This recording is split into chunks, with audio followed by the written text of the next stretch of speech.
Welcome, everybody. It's Jeffrey Guterman.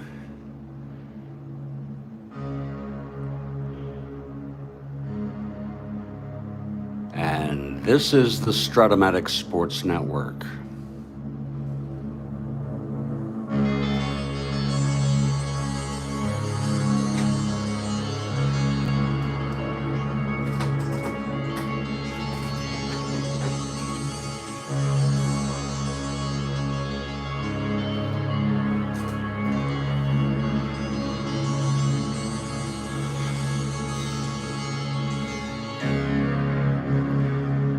We've got a ball game here this afternoon. It's the Baltimore Orioles at the Detroit Tigers. Orioles have taken 2 of 3, and the Tigers will be trying to split this. And of course, that means the Orioles will be trying to win this. And there's Dan Mullen. Dan Mullen has arrived, and he's for the Tigers. We have 2 greats. Dave McNally with 20 wins on the season, and Denny McLain. He's won 16.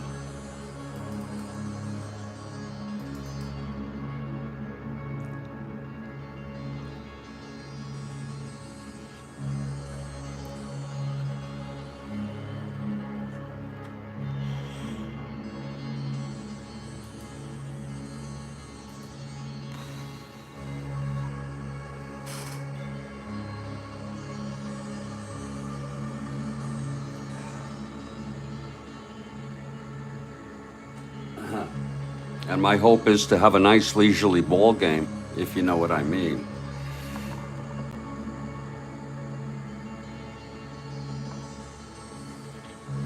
And Kathy Harden has arrived. I don't know, I'm gonna guess Kathy goes for Detroit, but when it's the AL East, you never can be sure.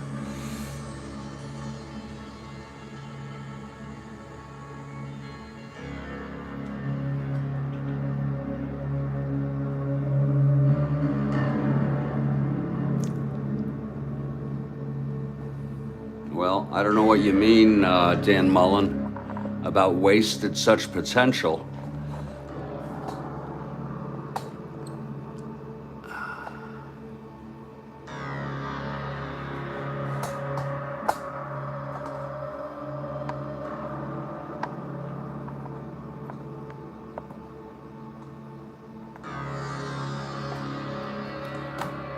If you're talking about his gambling exploits, etc., I'm going to dig right in here, and I'm going to take a nice big one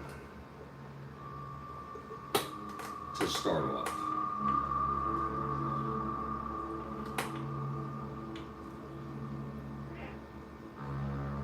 He did get into trouble with gambling and then was traded to the Washington Senators, and well, it was over by then.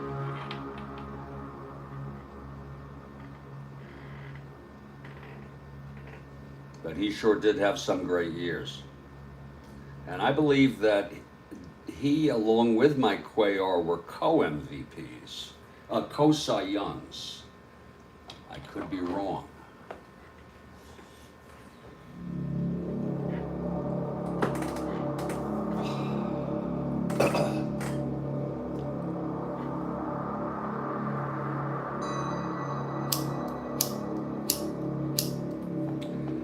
You just never know when to throw these out.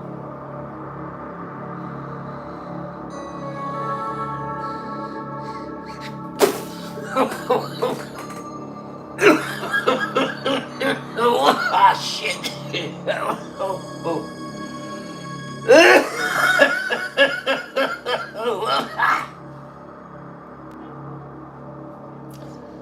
Kathy is for the side.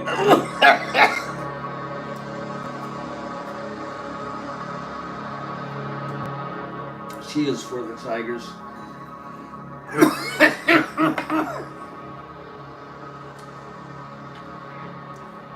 Just to let you all know,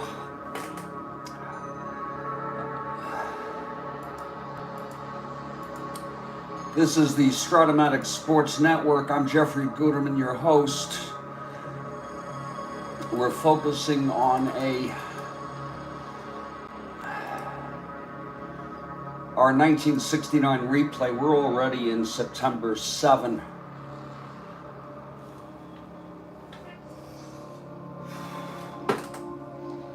And this will be our final game played today. I know my limits.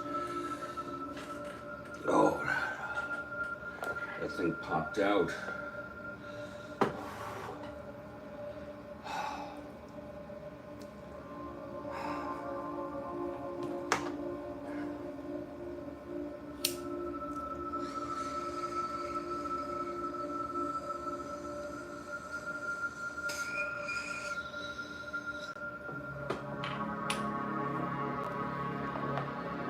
And now I would like to present to you the starting lineups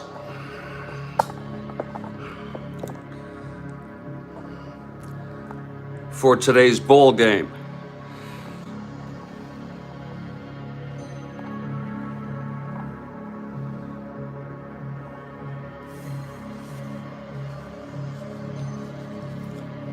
For the Baltimore Orioles, and leading off, and this is pretty much Earl Weaver's routine lineup. Leading off in left is Don Buford. Batting second in center field, Paul Blair. Batting third in right, Frank Robinson. Batting fourth and playing first base, John Boog Powell. Batting fifth at third, Brooks Robinson. Batting fifth at second, Davy Johnson.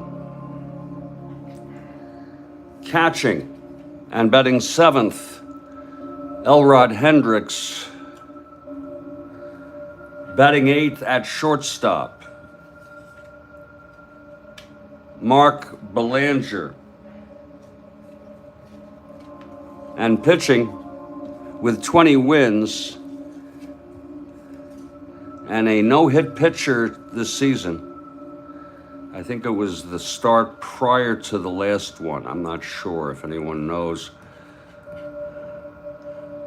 With 20 wins already on the season, he was 20-7 in real world all season.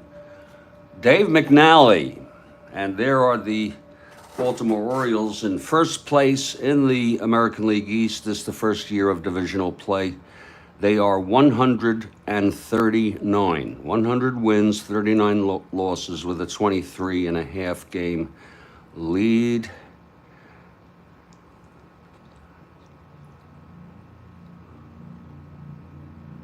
I believe a win today, they can clinch the division. I'm not sure.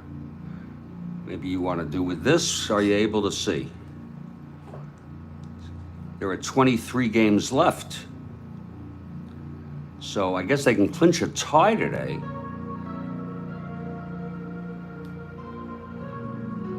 That's my guess, that they can clinch a tie. Now let's look at the home Detroit Tigers. The returning world champions. Leading off at shortstop, Cesar Gutierrez. Batting second in right is Tom Tresh. He can play short, that's really good. He can play short and he can play the outfield. Batting third and first, he's got some injuries that he's dealing with, but he'll play. It's at first base, Al Kaline batting third. The cleanup hitter is Willie Horton in left field. Batting fifth, and don't be surprised if you see he has some power. Third baseman, Don Wirt.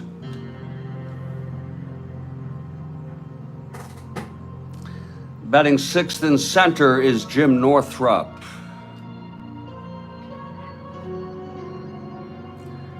Batting seventh and playing second base, Ike Brown.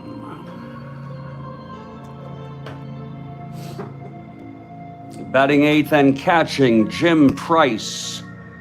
Bill Freehan is hurt. Sometimes they'll put him in at first.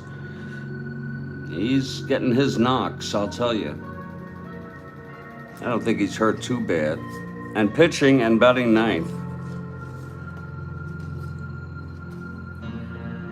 Denny McLain,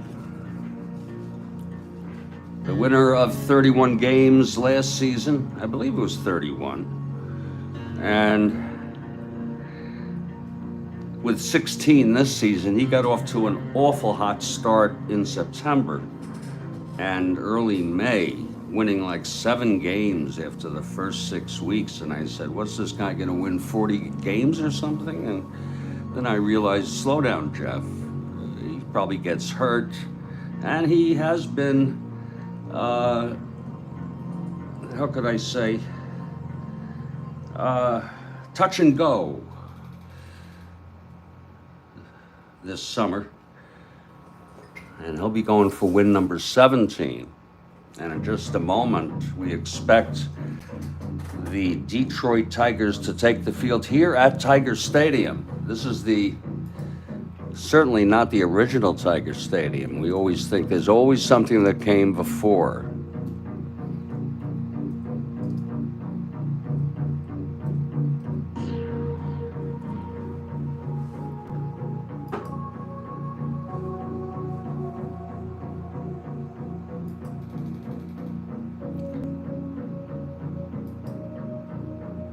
Great Tiger Stadium. Oh yeah, previously known as Navin Field and Briggs Stadium. Oh my Lord. Are you ready? 1925.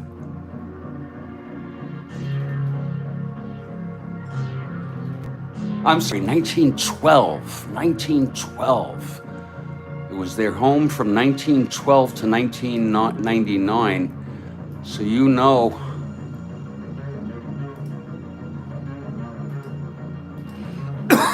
that Ty Cobb played here.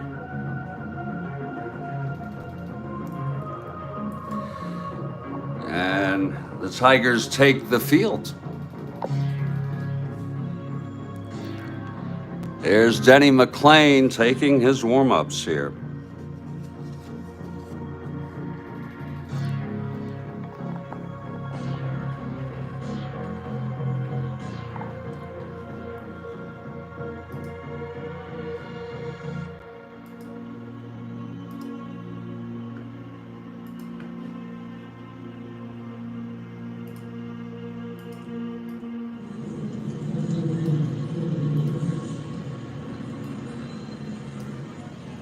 Hey everybody, Jeffrey Guterman here from Studio B in Fort Lauderdale, Florida, bringing you the Strat-O-Matic Sports Network.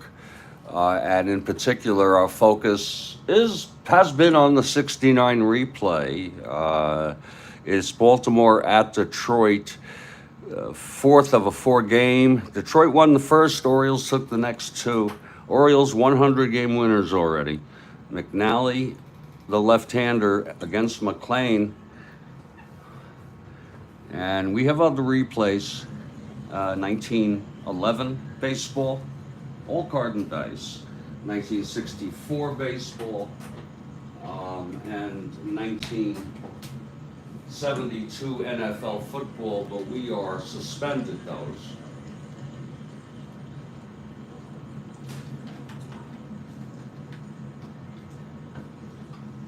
And the Tigers have taken the field. McLain throwing his warm-ups to catcher Jim Price. And leading it off will be Don Buford, switch hitter, batting left against McLain.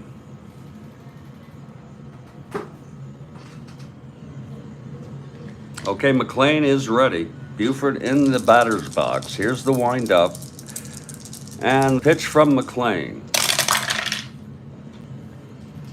That's going to be 4-4. Switch hitter batting left. Fly ball center for Northrop, and he makes the catch. 1 out. And I want to take this opportunity here to thank you for joining us here on the Strat-O-Matic Sports Network. It's a great thing for me. I use Strat-O-Matic as a coping method with life. I'm telling you. I was looking forward to this ball game. I just hope I don't get too ripped, okay? Here's Paul Blair.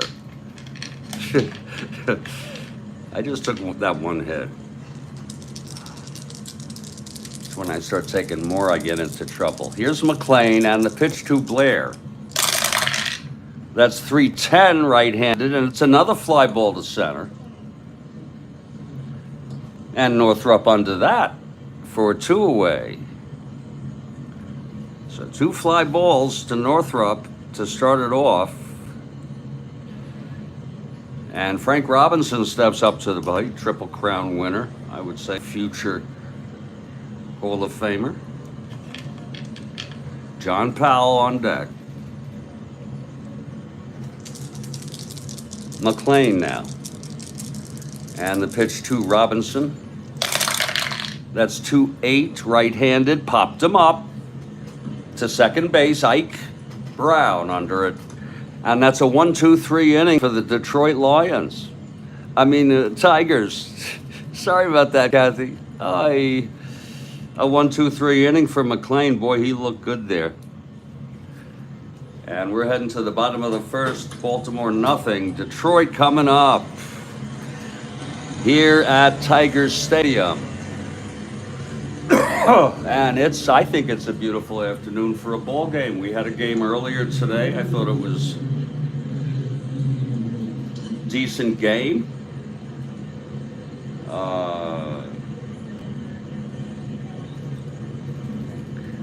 And I tried to make a decision when we're going to play this ball game. I said, here, we'll do this one 3 o'clock using cannabis. I did make a little coffee at 2, believe it or not. Okay, the Orioles take the field. The Orioles are arguably the best team in baseball. I mean, maybe they have a 3-game lead over Minnesota. I don't know. Whoever plays best in the championship series will win the pennant. That's really what it comes down when you get 2 great teams like that. Here's McNally taking his warm-ups to Hendricks. And leading it off for the Tigers will be Cesar Gutierrez.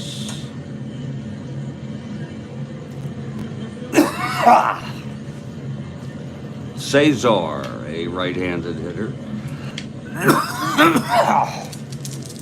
Here's McNally. 6'12", right-handed, grounds back to McNally X. He's a 5. I'm gonna tell you, 6'12", right back, 5'6". Oh, let me get these advanced charts. Here we go. 5'6". I don't bother to. We do a whole new roll. He's gonna be a 5'6". That's gonna be a 19.5. That's gonna be a G2 with an E6. 4, 5, 6, 7, E6, and he throws him out. Nice play by Dave McNally. Here's Tom Tresh.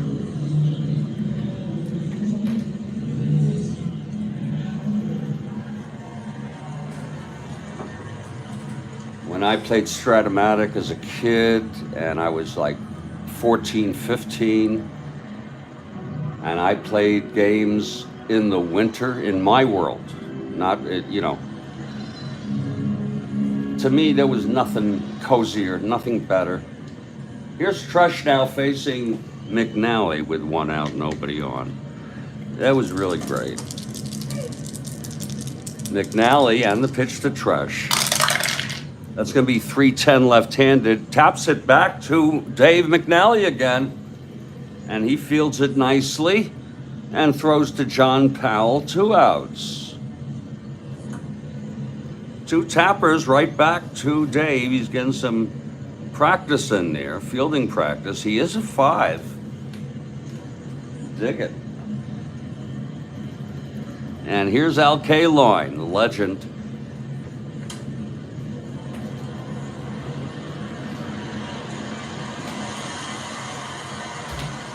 And that's a future Hall of Famer. Big hand for Al Kaline.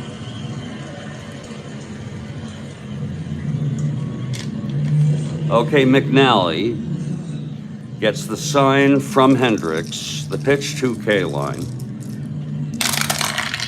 That's going to be 4-12 right-handed, and it's a fly to left, a can of corn for Buford.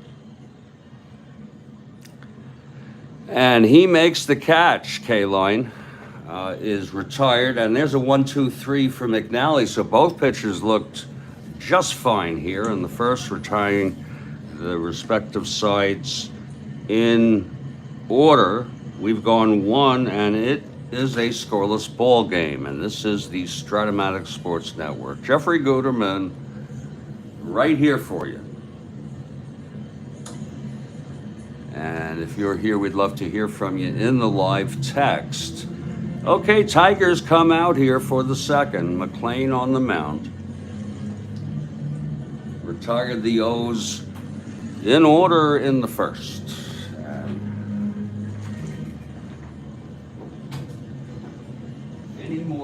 I think the trick for me, I could take the 1 hit. It could give me a little anxiety, but any more, and forget about it. There's no use in doing more.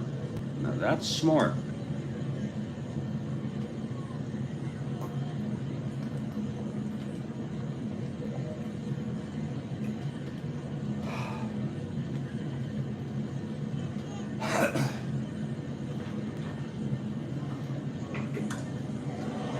Okay, McLain is ready. Here's Big John Powell stepping into the batter's box. Big John Powell. You hear the stadium, the thunder there. He's big. He rocks the earth. And Powell steps into the batter's box. Here's McLain, he's ready. And the pitch to Powell. That is 5-7, left-handed, and that's swung on and a base hit by John Powell. Right up the middle. So Big John Powell, you might as well use it, right? Big John Powell has singled off McLain to open up the top of the second. It was 1-1-3. It was a 5. Base hit the rest. And here's Brooks Robinson now. Boom, boom on first. Nobody out. McLain from the stretch.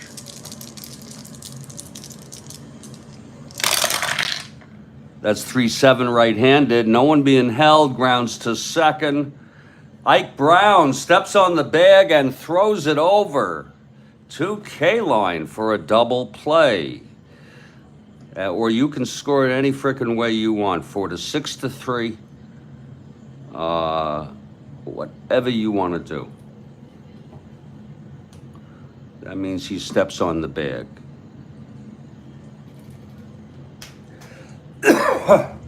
So there's 2 away, nobody on, and here's Davy Johnson now.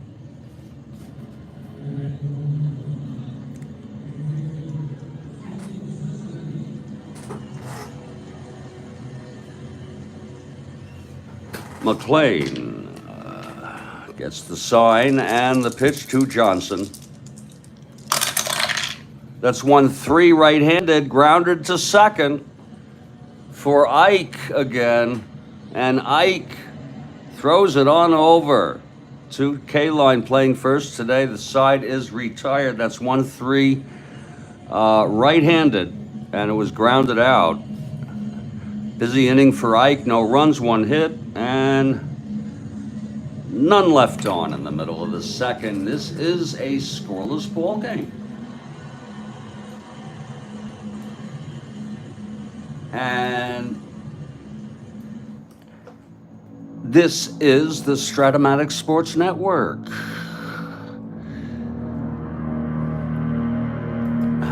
And you remember Barack? I don't want to get into him politically as a president or anything, but you remember? And I am Jeffrey Guterman. And we're going to get right going to it in just a moment. We're trying to do a nice, clean broadcast today. A nice, clean one.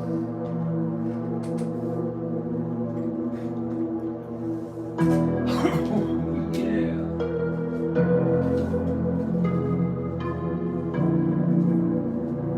Like a clean machine.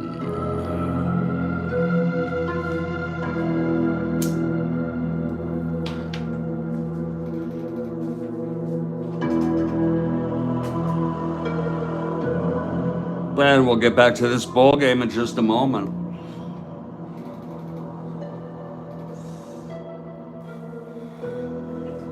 Anybody out there? I know, Kathy, I know you're there. Dan Mullen was here earlier.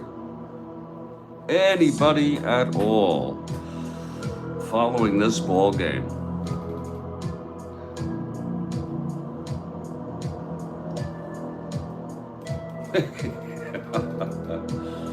Oh, Lord help me, God.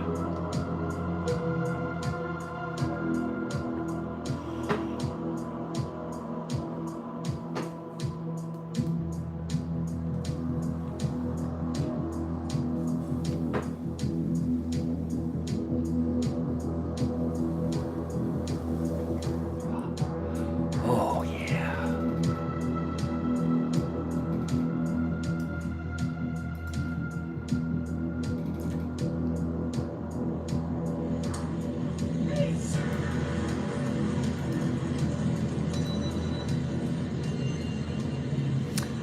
Yeah, it's almost sometimes a magical place here in Studio B, for me at least. I don't know how it is for you where you are. Broadcasting my 1969 replay, not just a game here or there, every frickin' game. I mean it. I'm a weird guy. I'm sort of a high-strung, intense, overachieving, overeducated guy. So I said, yeah, well, if you're going to do it, do every frickin' game. I think today's estimation showed that it was about March, maybe we could say April, maybe April 2020 when this replay started. I don't have the exact date. I could find it. And someday I will. But right now we're just enjoying the ride as we move to the bottom of the second in a relatively meaningless ball game. Although Orioles are very close to clinching. And can you imagine how early that is in the season to frickin' clinch a division? September 7? My Lord. And this season ends like October 2 or 3. I'm not sure which. I think 2. Just to warn you. Okay, McNally on the mound. He retired the Tigers in order. It's going to be Horton to lead it off. Word on deck, then Northrop. Horton steps in. McNally, the southpaw, I guess he was known for his curve. Am I right about that? Anybody at all? Here's McNally. I'm going to get to that in a minute, Kathy Harden. And the pitch to Horton. That's going to be 2-4. Left-handed, taps it back to McNally again, his third assist. And he fields it very kindly, throwing it over to John Powell, 1 out. Ain't that something? Look at that. That was a 2-4 right-handed, right back to McNally. 1 down, here's Don Wirtz. Kathy Harden says, I was trying to come up with Motown song names for the Tiger lineup like Jim Mack. I'm going to have to hit this so I can read this. Jimmy Mack Northrop. Is that like an I don't care, like Jimmy Crack Corn? I'm very slow, Kathy. And don't mess with Bill Freehand. Yeah, oh, okay. You mean songs that would have, from the 60s and early 70s, are we talking?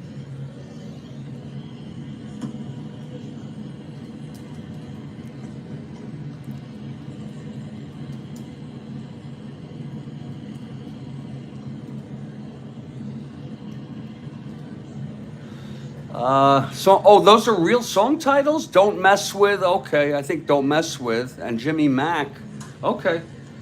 I'd have to think, let me think.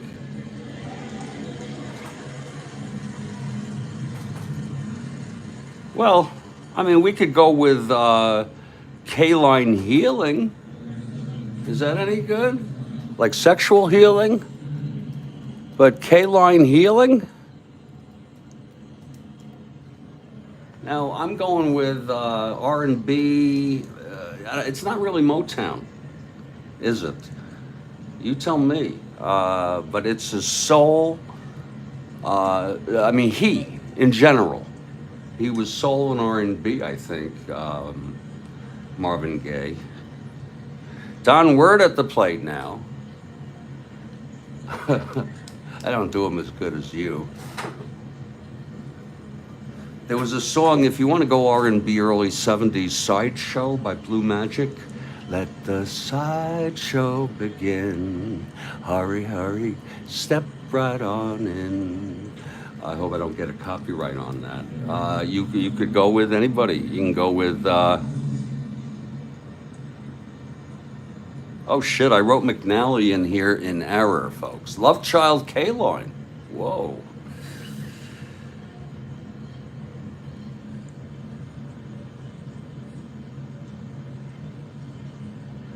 Just let that dry.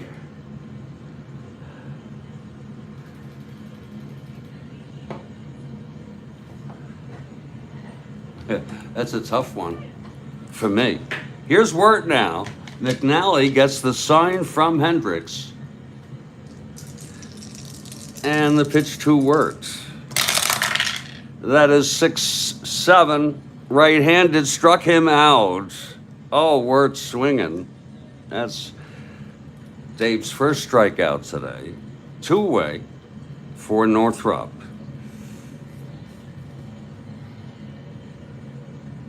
Northrop. Jimmy Mack Northrop steps up to the batter's box. Sugar Pie Honey Bunch, Tresh. In other words, do you say Tresh or you just say Sugar Pie Honey Bunch?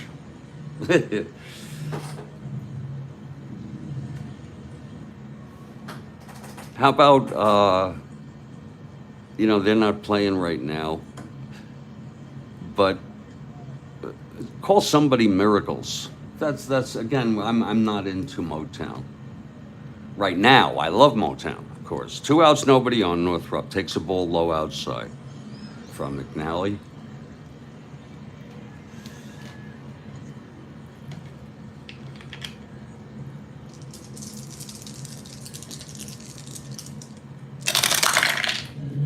That's 3-2 left-handed, and he walked him. So Northrop is on first with 2 down, and here comes Ike. Northrop draws a 2-out walk, and Ike Brown, busy at second already today, steps into the box. I can't help my Tresh. I love you and nobody else. Oh, Rhodes Scholar, my goodness, that is so freaking poetic.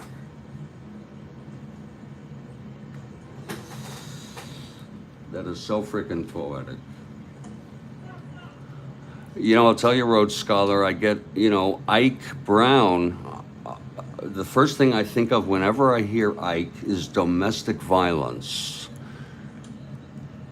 Okay? Now, is that bizarre? And I'm not typing it in the text, folks. You're going to have to hear it and come back here. If you're looking at a demand of this within 24 hours of its live broadcast, you're not going to see the text.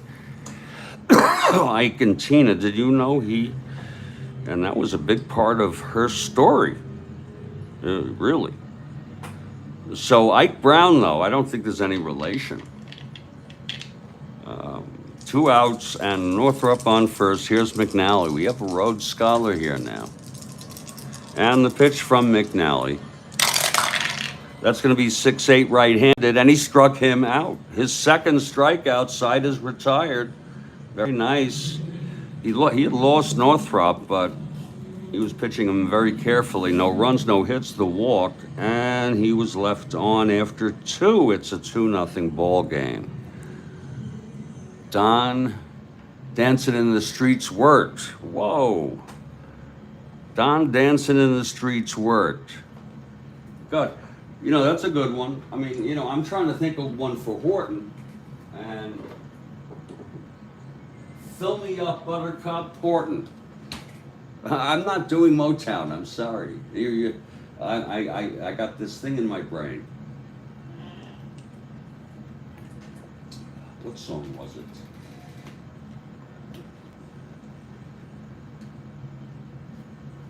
What song was it? You Send Me, Horton? Oh, yeah. Is he called Mr. Tiger? He's called Mr. Tiger, Rick. Yeah, I don't know where I got that idea. We're heading to the top of the third. Here's McLain. No score after 2, and it's going to be Elrod leading it off.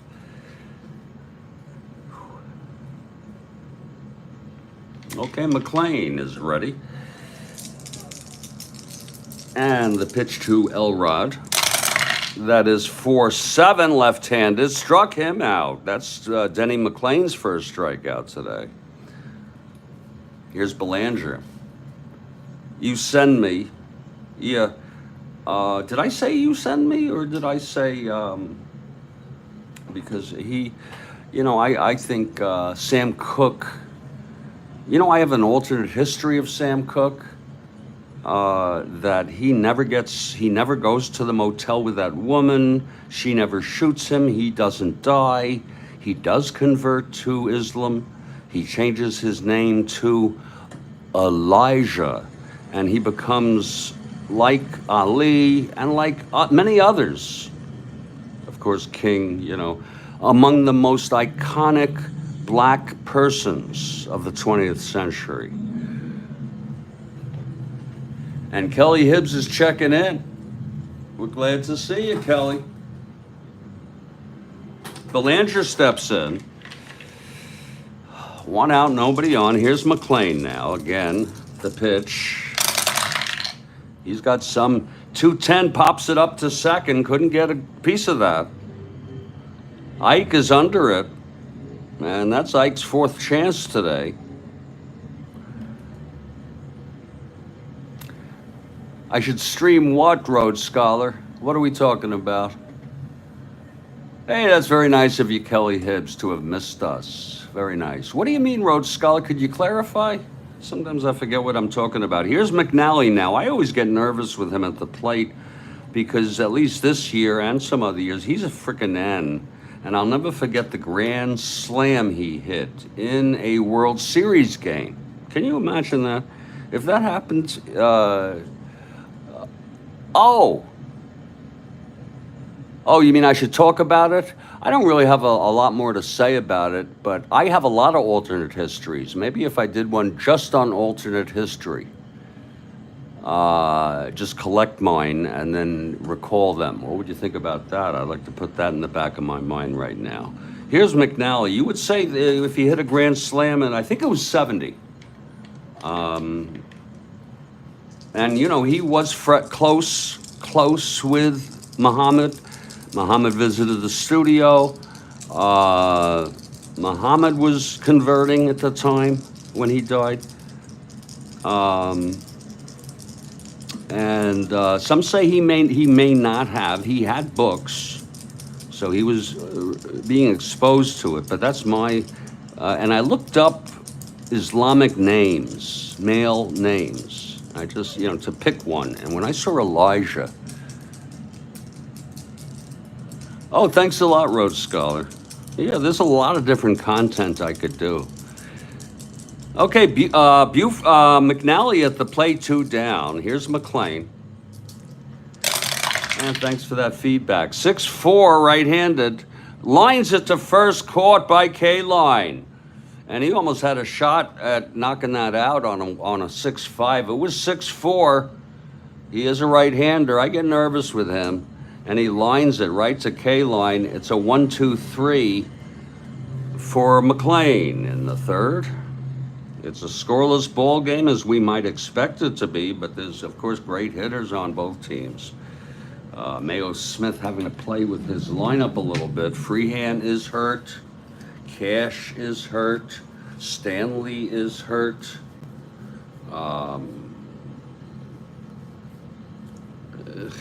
Magic. I mean, no one is healthy.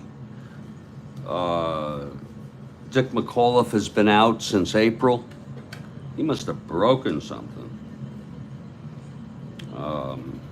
So a lot, this is not everybody, but there's Gates Brown, and he had a bad year. I have fleshed out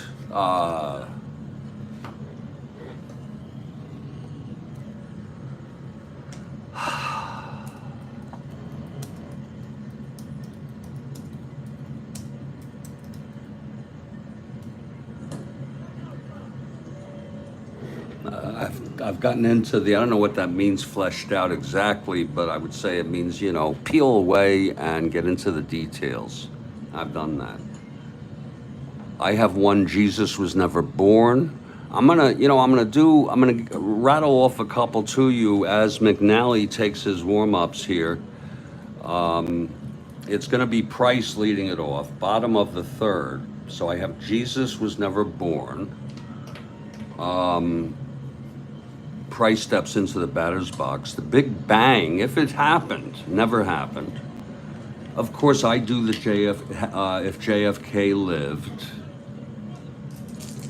I do if Lincoln negotiated with the Confederacy early on, after there was some small skirmishes and then maybe a major battle. The first major battle, where like 1,000 were killed. Of course, we had some with 20,000 later, but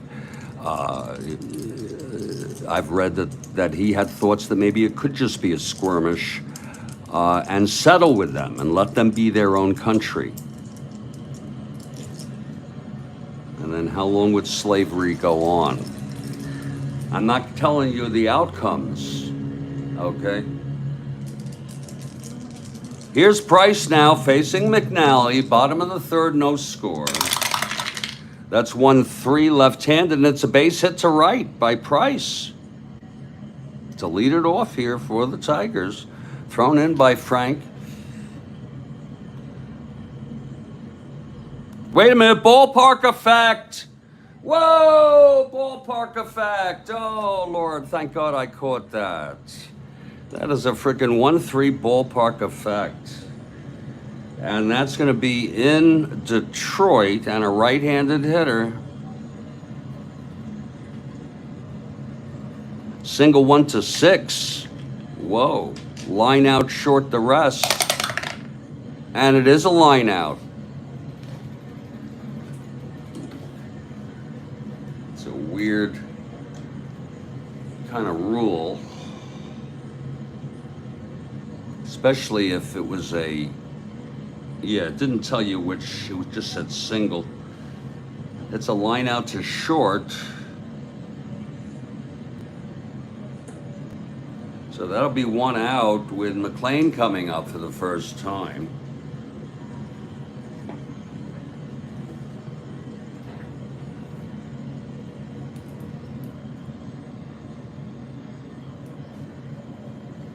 Here's McLain now.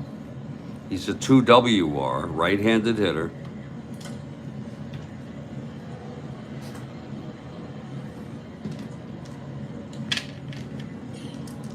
Here's McNally. That's 1-4 left-handed, struck him out. Number 3 for Dave today. And it's 2 outs. We're in the bottom of the third. We've got the makings of a duel here. I'd say we've had some pretty good baseball here lately. Here on the Strat-O-Matic Sports Network. Cesar Gutierrez comes up with 2 outs, nobody on. Taking his sweet ass time as he approaches the batter's box. Okay, he's in now. McNally gets the sign and the pitch to Gutierrez. That is 1-8, left-handed, chops it to second. Oh, for Davey Johnson. And he just tosses it right over to John Powell to retire the side. Make him hit it on the ground. The side is retired, folks. We've gone 3, and it's a scoreless game. I enjoy these. Let me see if I got any more alternate histories on the some major ones. Let me frickin' see.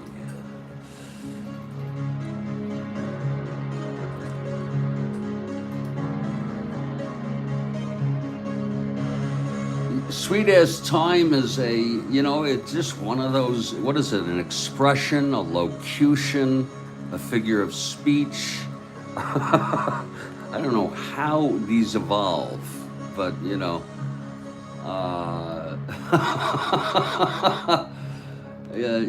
I could give you a bunch of those. Killjoy, to say you are a killjoy, means a party pooper,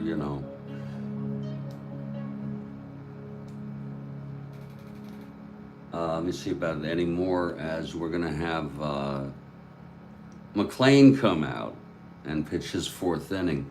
McLain's endurance is the 9th, and McNally's is the 7th. Yeah, you grew up with that. Sweet ass time. Sometimes you're not even aware of the significance of some expressions that are used.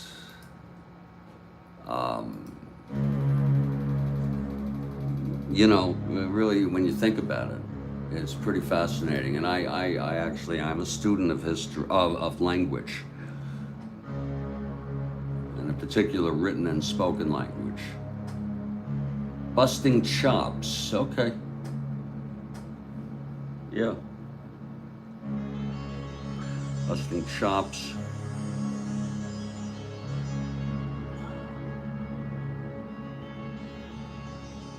And I've actually forgotten, is busting chops either working hard and good, or beating someone good, giving someone a good beating? Oh, giving someone a hard time. Isn't that busting her chops? Giving someone a hard time. Is that what that is, Rose Scholar? I think that is what it is. We're heading to the top of the 4th here.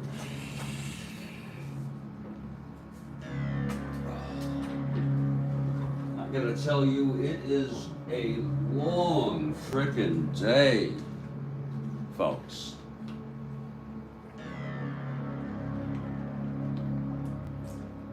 For me, it is a long. I guess when we get to 4, that's a little better.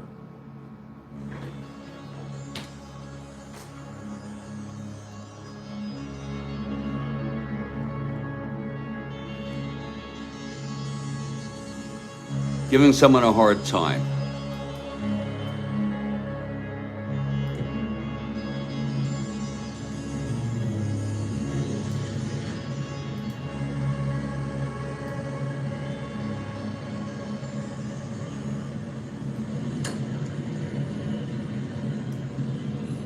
Well, I'm in Jeffrey Guterman here, Studio B in Fort Lauderdale.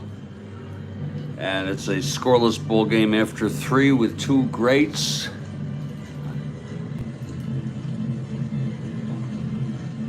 Yeah, absolutely. And here's McLain to pitch his fourth. And it'll be the top of the order, Don Buford.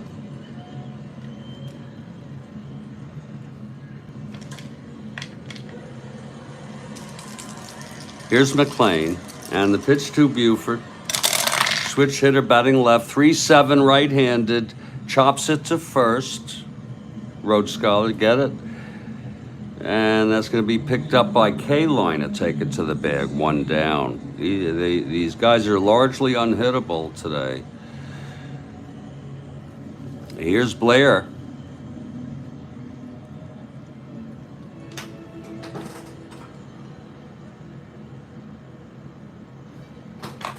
McLain. And the pitch. That's 6-7 right-handed. That is a base hit for Blair. So Blair gets the second hit, both singles off McLain. It was a 6-7 right-handed, 1-13. Went right over Ike Brown's head.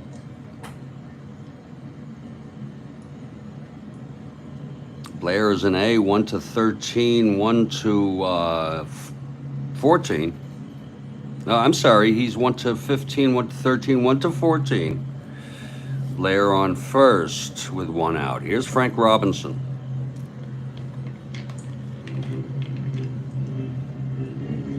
McLain working from the stretch now.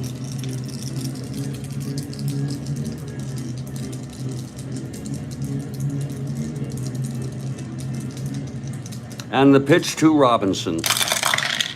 5-4 right-handed, catcher X. And that's going to be Price, a 3-4.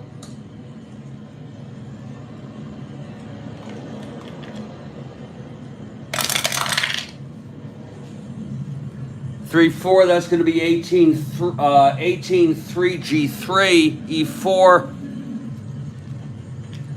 with Price. With a runner on first, that's 6-7 E4.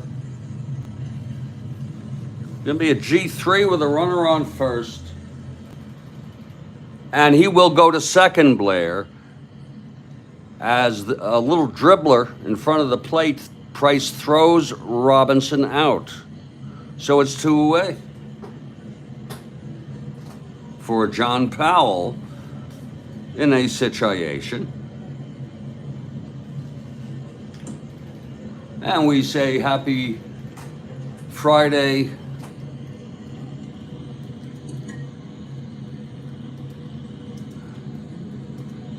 to all.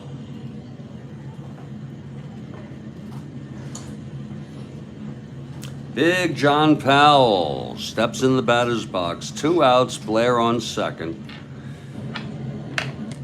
Here's McLain now. His biggest trouble yet today. And the pitch to Powell. That'll be 3-11 right-handed, chops it to first, right to K-Line, and he'll take it to the bag. Doesn't matter to me if he takes it himself, he throws it to the pitcher, but it's no runs. 1 hit, the second off McLain, and 1 left on. We're in the middle of the 4th. This is a frickin', this is kind of spooky. I like it because Dave is working on another one. Folks, Kathy Harden, if you're out there, anybody else, he's working on another one. I know it's just the 4th inning. He's walked a batter, that's it. He walked Northrup in the 2nd, McNally taking his warm-ups.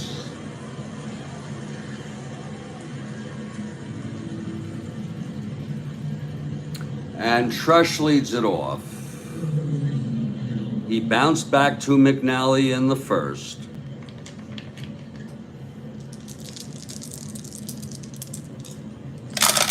The pitch for 10, switch hitter right, catcher X. That's going to be for Elrod. That's a 4-10 switch hitter batting right. Elrod. 4-1. The 1 is very good, I think. 4-1. That's going to be 16-4. That'll be a PF. He's an E1. Whoops, 10-12. It's going to be a clean PF with nobody on. And it is a foul out to Hendricks, all of that, but looks like Tresh just squibbed it up there. Here comes K-Line now.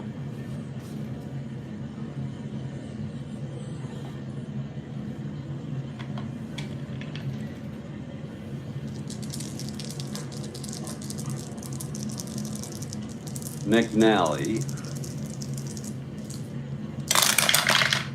That's 5-6 right-handed. Grounds it to short. Scooped by Belanger. To Powell. Two-way.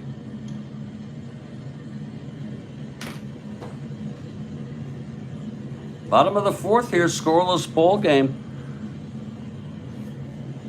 McLain has only allowed a walk. Here's Willie Horton. 2 outs, nobody on.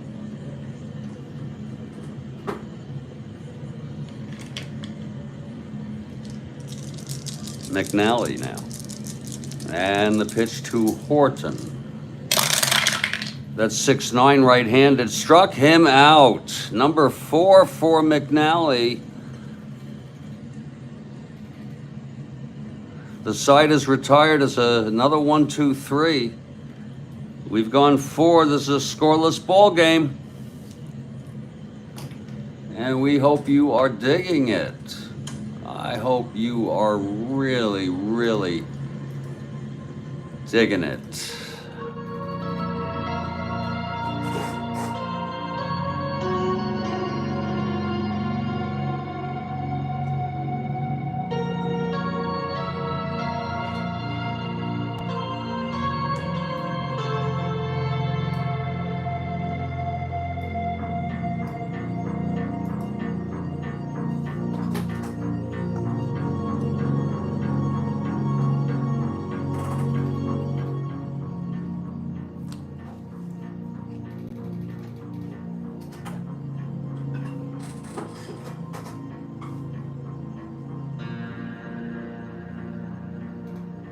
It's going to be Denny McLain coming out to pitch to the Orioles in the top of the 5th. In due course, I'm just going to get myself together, take about 3 minutes off, if that's all right with you. About 3 to 5. If you want me to get technical.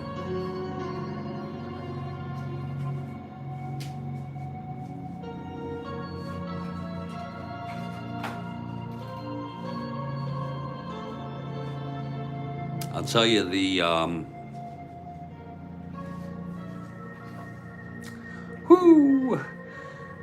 things that I fear, really the things that I most frequently fear are not even that bad. Okay? They're not even that bad.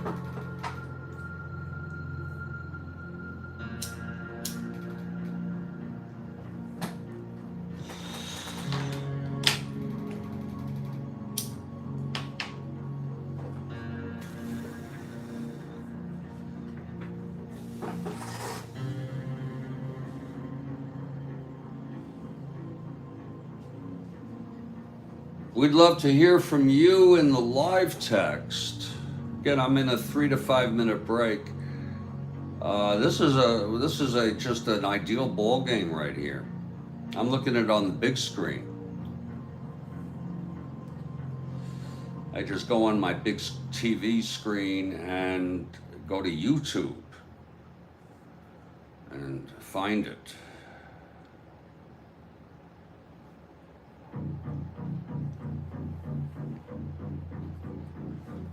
And there it is. Yeah, that's pretty cool.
Rick DeBar, you can dig it, yeah.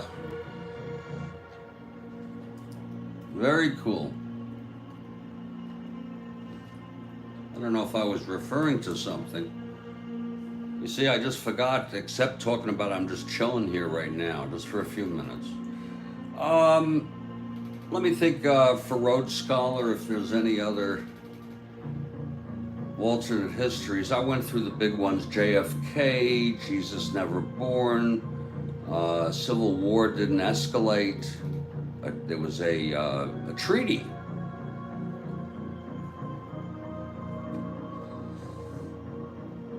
For two nations, a two-state solution.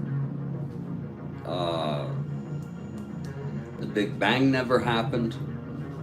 If that was a cause. Of course, JFK lived. Then you have RFK lived, and you have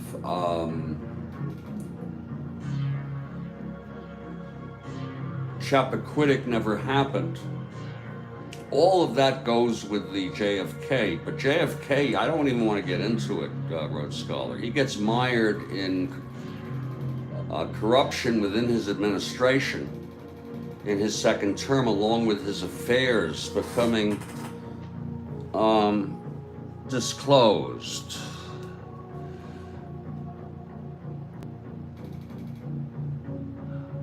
Well, wait a minute now. You know, I haven't commingled, Rhodes Scholar, the Sam Cooke and JFK, but it's an interesting thing because, you know, he meets the Beatles too, JFK, at the White House in February. When they went to war, they had a concert in Washington. And, you know, Cooke ends up dying like in his, I don't know, in his mid-70s.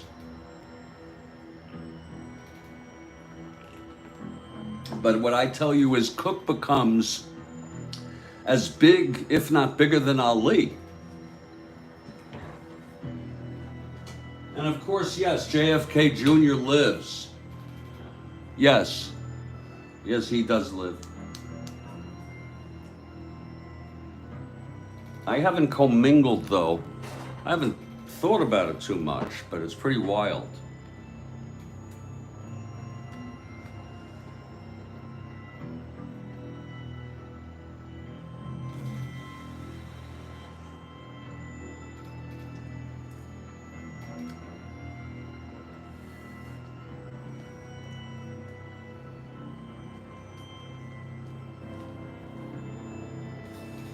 Folks, I'm Jeffrey Guterman, and this is the Strat-O-Matic Sports Network, and we're so glad that you've decided to join us today. We've gone 4 innings, and it's a scoreless ball game.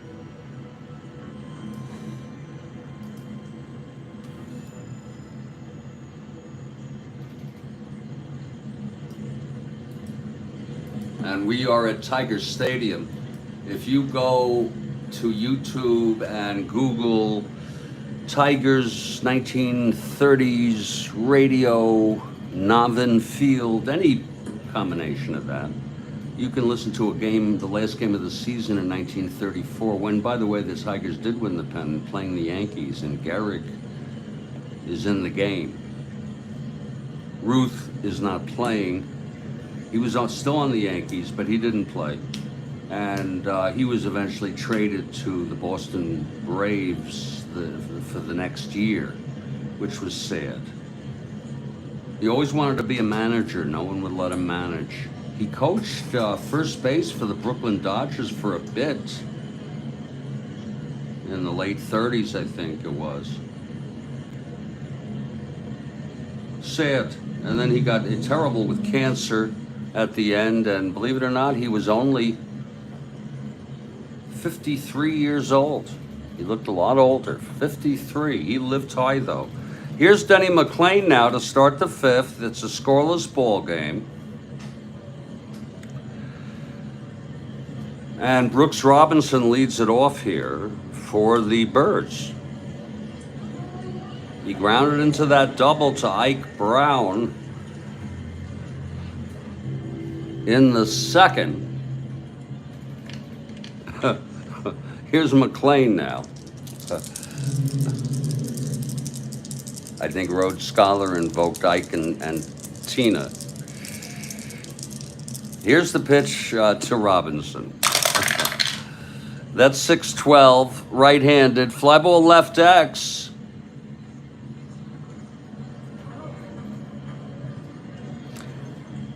That's going to be for Horton. He's a 310.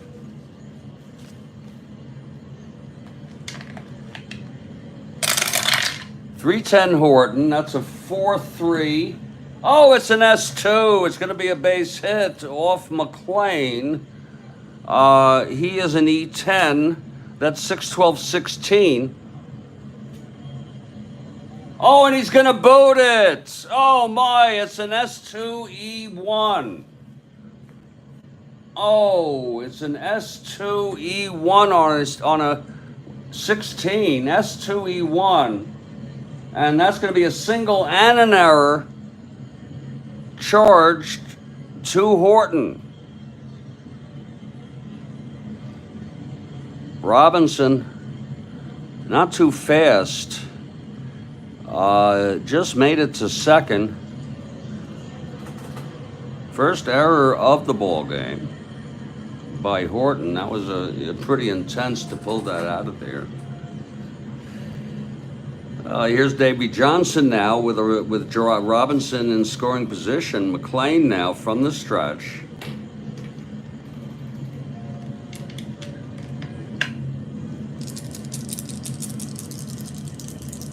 Here's the pitch to Johnson. That is 5-8 right-handed. Grounds to second, X.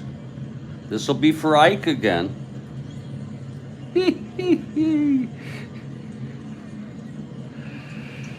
Ike is a 430. This could give him trouble.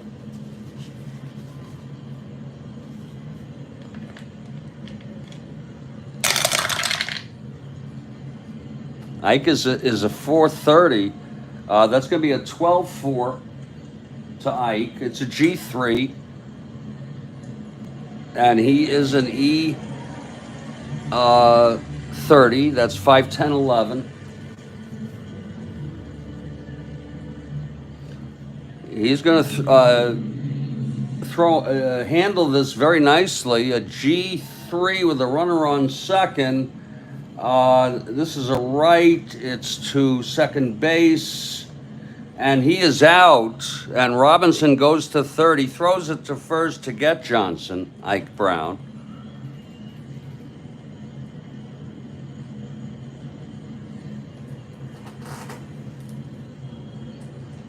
He didn't hear a who, but he heard an error, indeed. Now, fly ball can bring home Robinson. Hendricks at the plate with one out.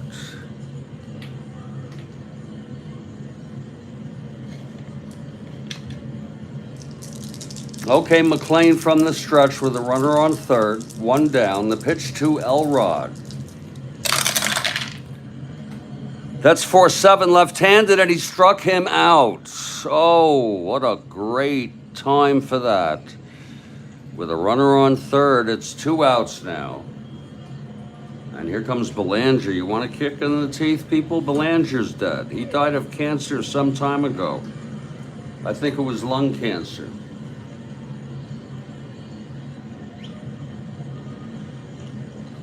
It's 2 outs. And Robinson on third, a situation here for Belanger. And Rick DeBar says that Ruth definitely burned the candle at both ends. Oh, yeah. Lord.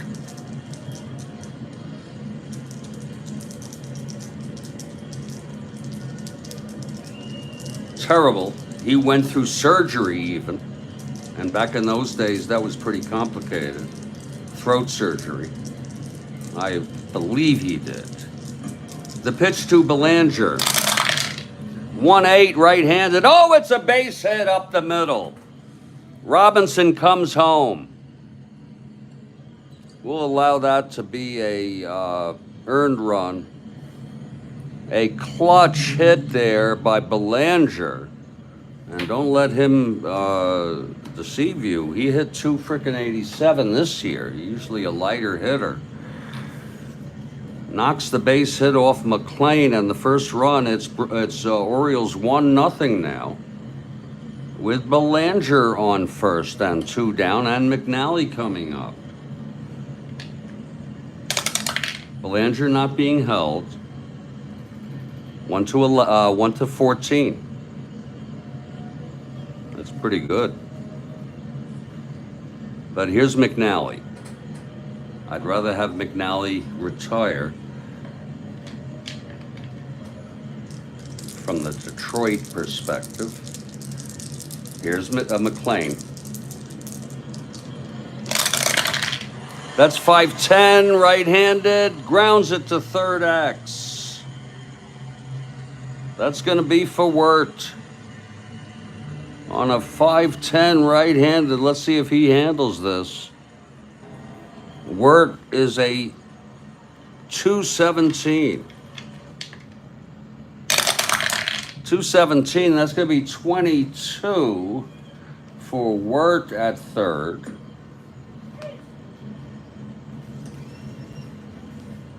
It's a G1. And that is a 6-10-11 on a 17. And it looks like he's going to throw him out to end this inning. It is a G1 with a runner on first, and he does. The side is retired. But 1 run. It was the Brooks Robinson leading off.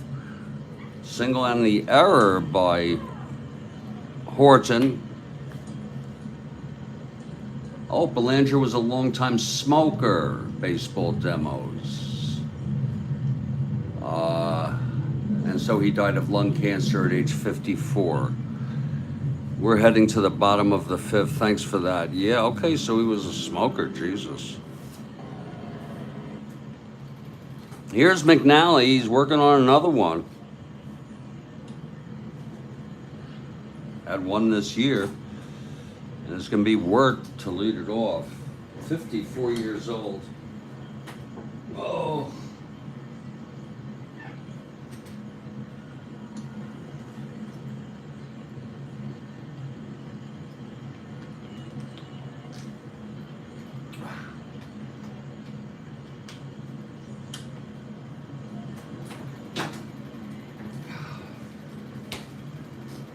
Okay, McNally now. Wirt steps up. It's 1-0 Orioles. Bottom of the 5th here. McNally and the pitch to Wirt. That's 4-8 right-handed, walked him. That's the second walk given up by McNally. And Wirt will be the tying run at first. It's 4-8. Walk there by McNally. And here comes Northrop. Left-handed hitter, lefty-lefty. Doesn't look too bad against left-handers.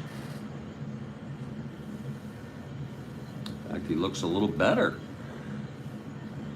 Go figure. Wirt on first, nobody out here.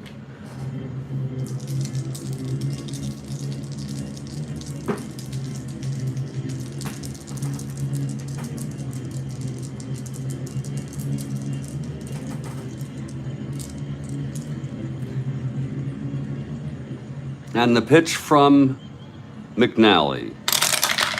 That's 2-8 left-handed. Oh, he grounds it to second for the double play. So McNally, beautiful, makes him hit it on the ground there. And that'll be 2 outs, nobody on. And here's Big Ike Brown now.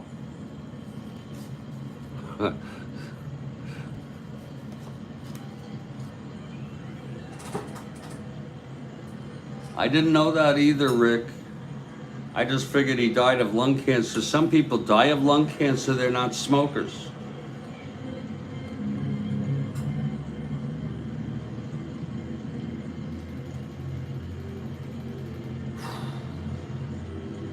2 outs, nobody on. Ike Brown at the plate, and McNally doing it again today. Here's the pitch to Ike. That's going to be 3-4 left-handed. Taps it back to McNally. That's the 4th time this game, and he fields it so nicely and throws to Pal, and the side is retired. No runs, no hits, a walk, none left. And we've gone 5, and it is a 1-0 ball game. That is as if nice a looking thing that I could ever imagine. Now, if you all don't mind, I'm gonna throw my dinner in the oven. It's really the one meal I have.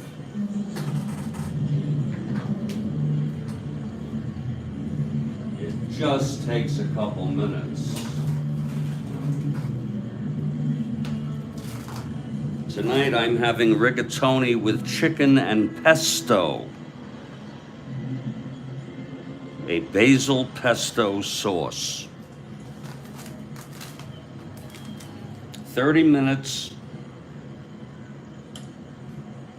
at 350, stir at 20.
And the taste of it is a little peculiar, but it's worth doing for a change.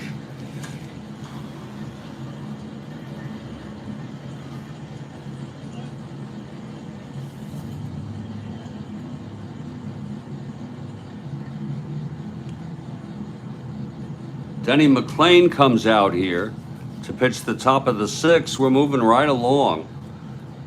Don Buford 0 for 2. Orioles lead 1-0 now if you're just joining us or you stepped away. Robinson led off single and an error and scored on Belanger's 2-out single. Off McLain.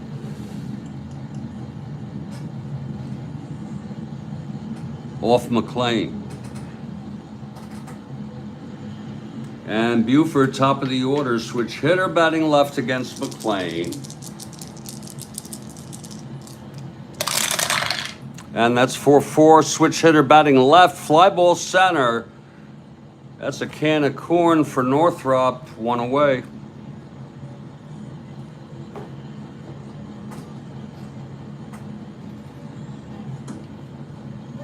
Here's Paul Blair now.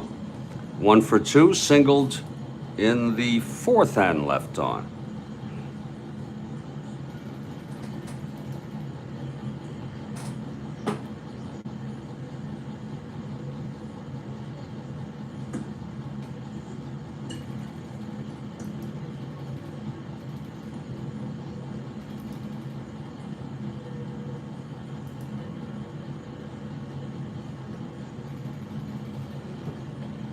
All right, McLain, the windup and the pitch to Blair.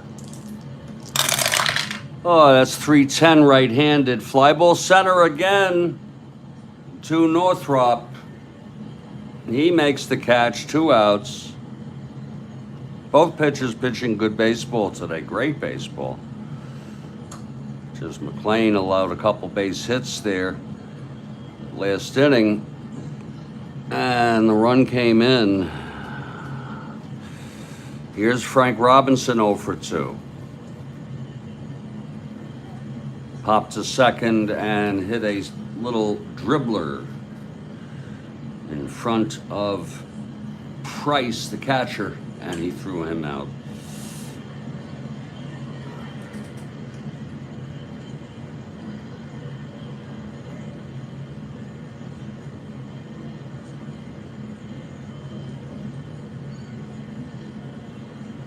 Here's McLain now. And the pitch to Frank Robinson. That's 4-6, right-handed. Popped it up to short. Gutierrez under it. And he makes the catch. There's a 1-2-3 for McLain here in the top of the 6th. And we head to the bottom of the 6th. And McNally has allowed 2 walks, and those are the only runners who have reached base thus far. And here's Jim Price to lead it off. McNally comes out on deck.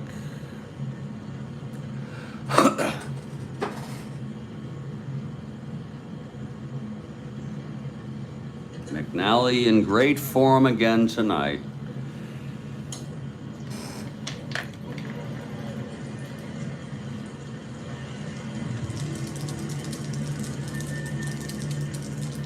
Oh, Baseball Demo says it would be a hoot to go to Strat-O-Matic opening day, but I probably never will. New York is a long way for me. I got to tell you, I tend to agree with you, Baseball Demos. The only thing is, I have taken trips to New York, you know, every few years, but since the pandemic, I haven't. And if I were there, okay, but it's good enough for me to see it on video. Okay, McNally facing Price to open up here the bottom of the 6th. 1-0 Orioles. McNally now. And the pitch. That's 4-5 right-handed, and it's a fly ball to center field for Blair. He just had to move to his right a bit, and he made the catch. 1 out. A 4-5 right-handed. And here comes McLain. McLain is a 2 WR. I hope all of you are doing well today.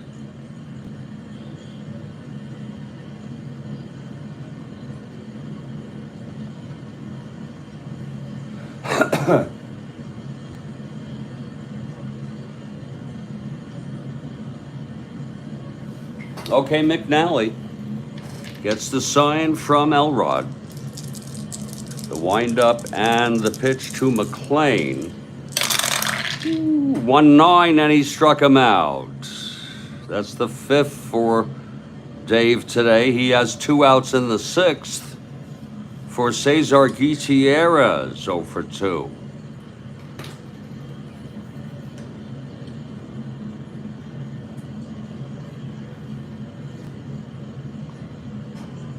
McNally working fairly quickly. Here's the windup and the pitch to Gutierrez. That's going to be 5-10 right-handed. Grounds to short X. He's got Belanger there. He's a 226. 226. It's a 2-2. There's a base hit. The first hit of the ball game off McNally. One that was a 2. Belanger a 2. Tough roll there. It's a 9-10. 26. And so that will be a leadoff base, a 2-out single by Gutierrez. superstition, traditional superstition, prevented me from saying that McNally had a no-hitter, and he was in the process of, I know it wasn't that late, but throwing his second no-hitter of the season. But Gutierrez singles with 2 outs, and here's Tresh.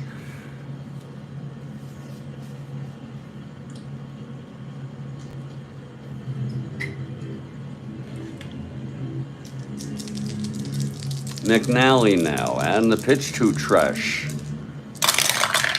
That's 5-10.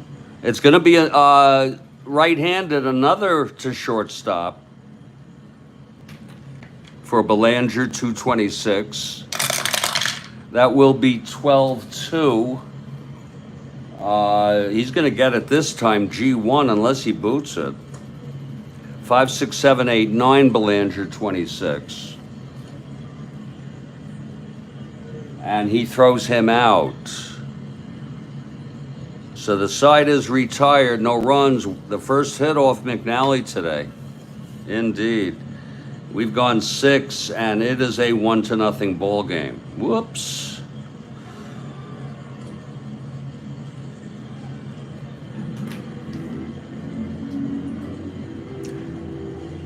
Do-da, do-da, do-da, do-da. Oh, yeah.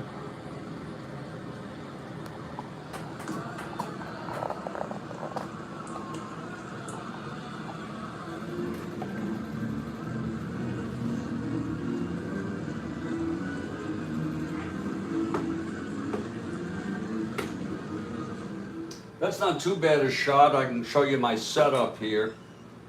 I had a very small computer desk, and I got rid of it, and I got this for $40 delivered. It's especially better for football, Strat-O-Matic football, which now I don't play. That is suspended, but it really is even it's even good for Strat-O-Matic baseball. I go with a very minimalist setup. I'm not into, and whatever you're into is fine. I'm not into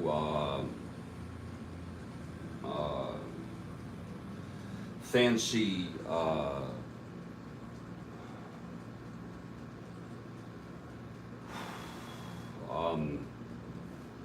envelopes with team decals. I don't do any of that. To me, the game, you know, it's not in the aesthetics, even though I do like the aesthetics as the natural way they are, just the way it is. How you can have your lineup here.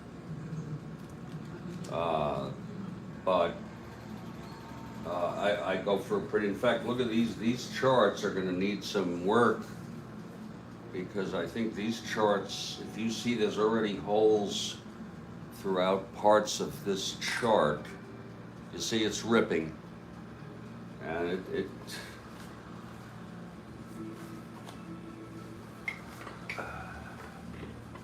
catcher and pitcher one is better because it's used less, of course. In fact, it has no rips.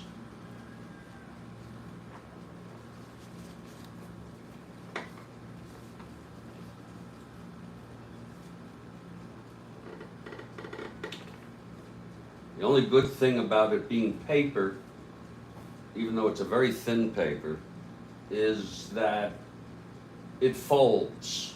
You know, if you had a big chart, you see I just keep it here.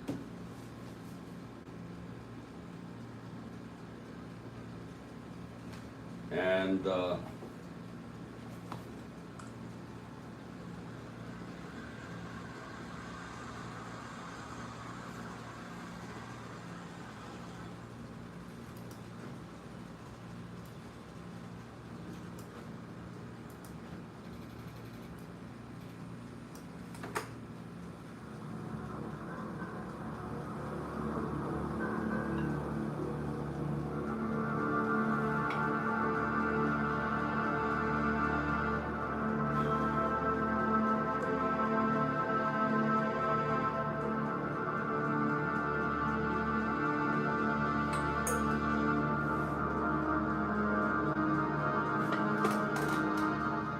want to see the face of a depressed and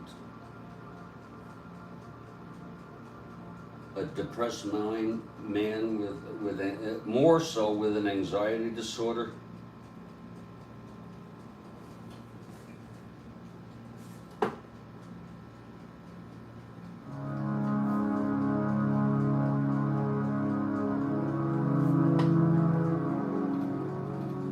Sometimes it doesn't show up. Sometimes you can't see it. But damn it, I've been through it.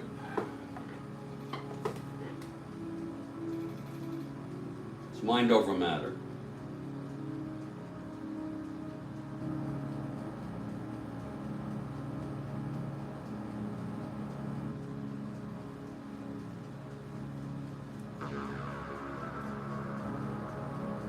Tell you what I'm going to do. We've gone 6 innings. It is a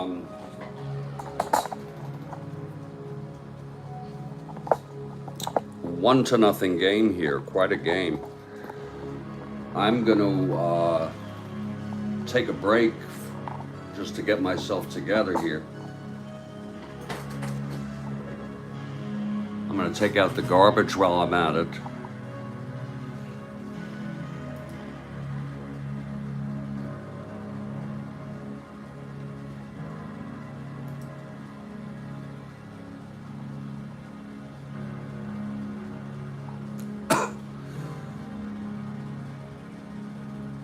And I'll be back probably in about 5 to 10 minutes. I hope you understand. I want to spread it out a little bit. You know what I mean? Just spread it out.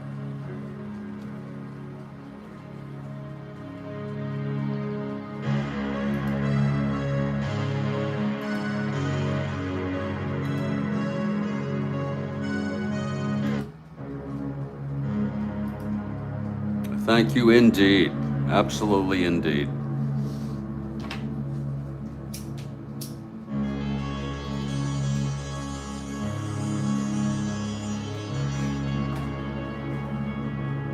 My God, that's almost ready.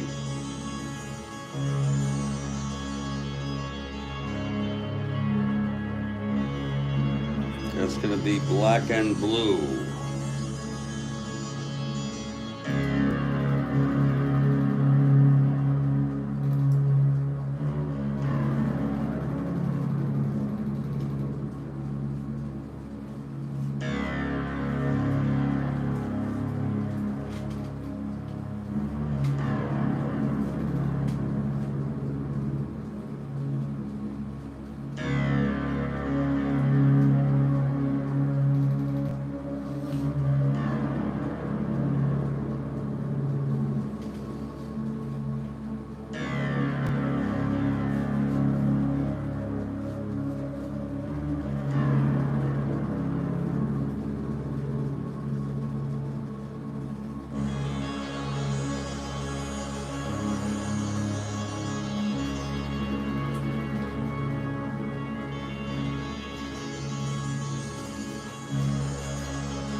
I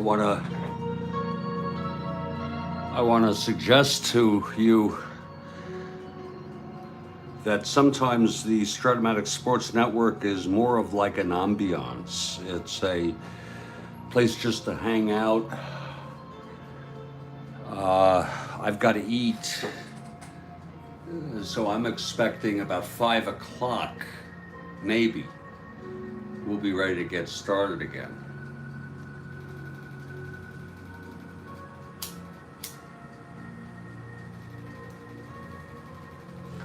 And that happens.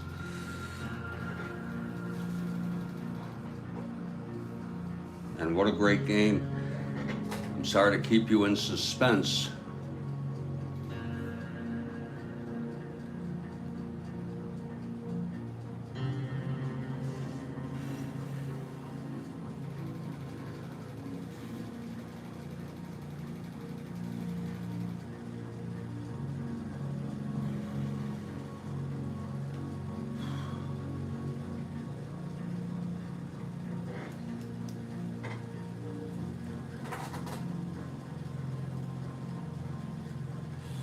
I'll tell you though, it's an interesting way to build a community on YouTube with the live text. There is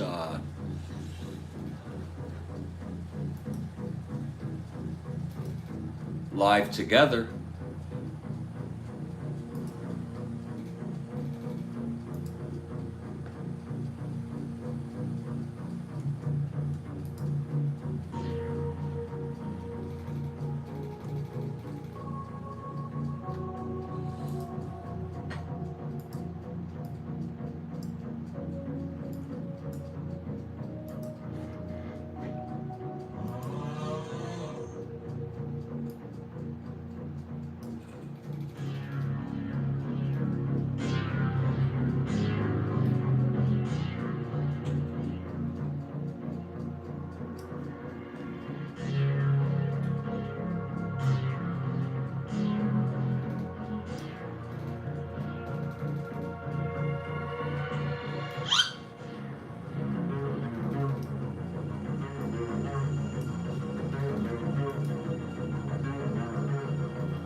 Maybe I'll do an alternate history if I'm up to it.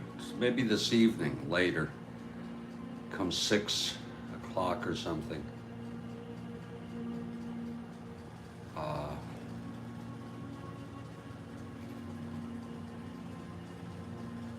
So I guess there's no fear in getting this ball game done with.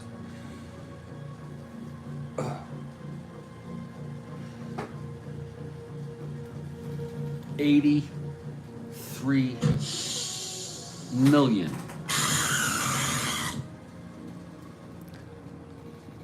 I'm gonna go post that on X, if you don't mind, Kathy Harden. Thanks for the news. 83,300,000.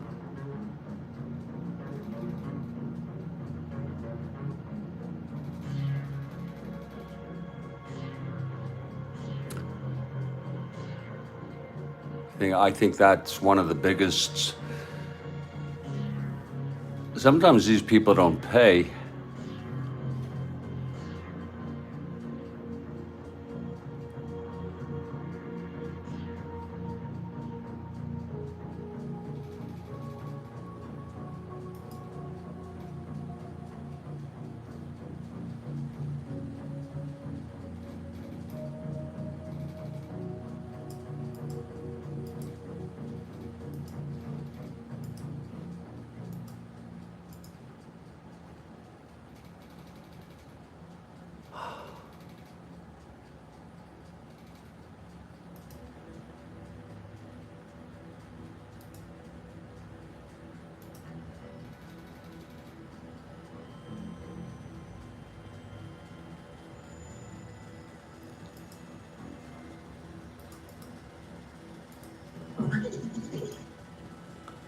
I'm just getting this post ready.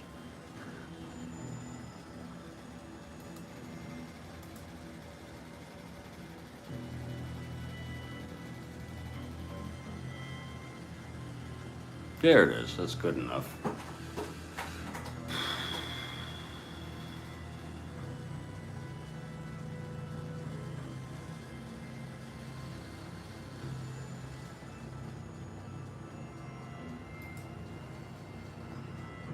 I don't know. Has he run out of appeals? I don't think so.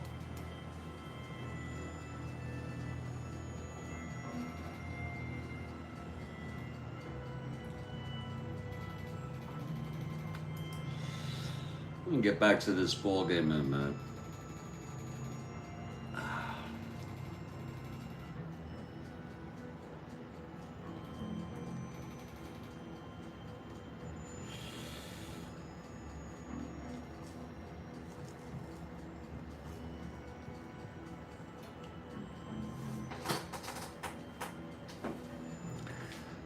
Oh.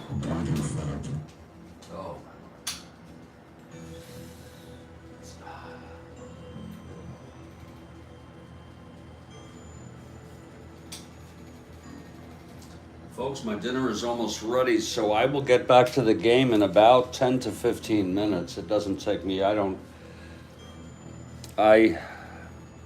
will be back.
Oh.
Now the question is, can she collect it?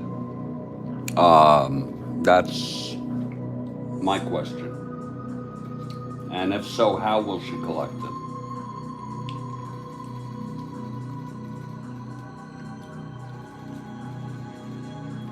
I do think it could go, maybe I can appeal this.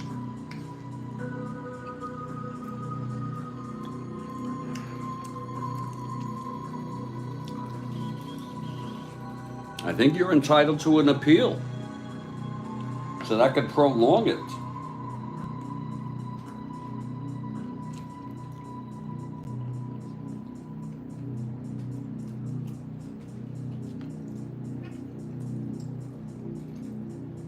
I don't think the families of the victims of the Simpson civil trial have collected anything. I could be wrong.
Oh, I'm getting ready to come back here.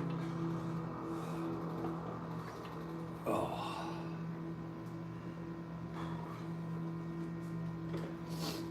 Oh. Oh.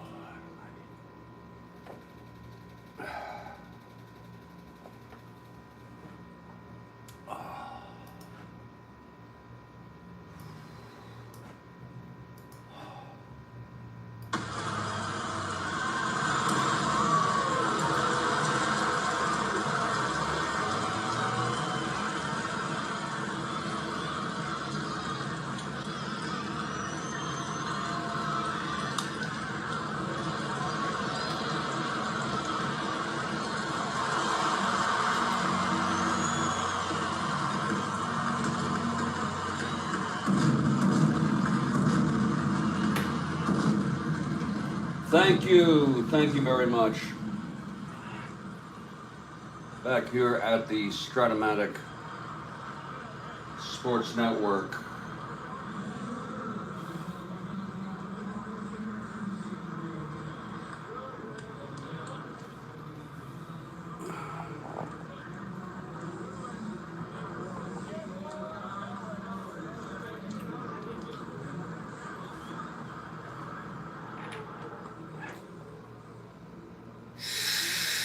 We're going to get right back to this ball game. It's been quite a ball game.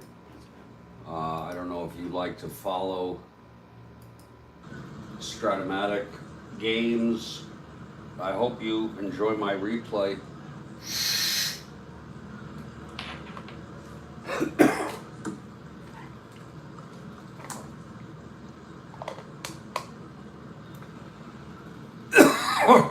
Oh, God.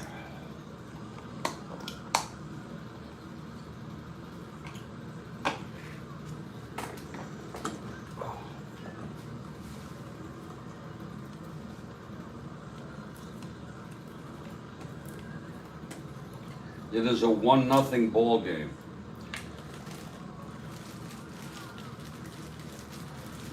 The Orioles leading. Both pitchers really are looking great.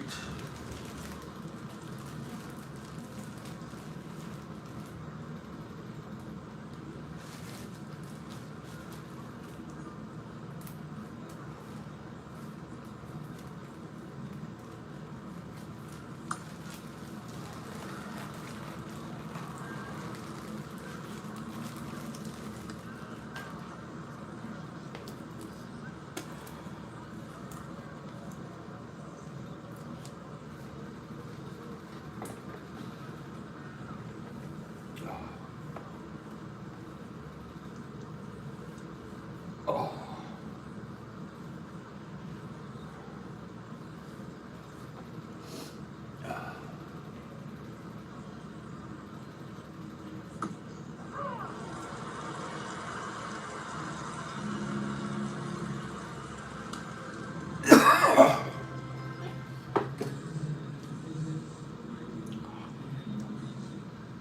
It'll be okay, Jeff. Whatever it is, it'll be okay.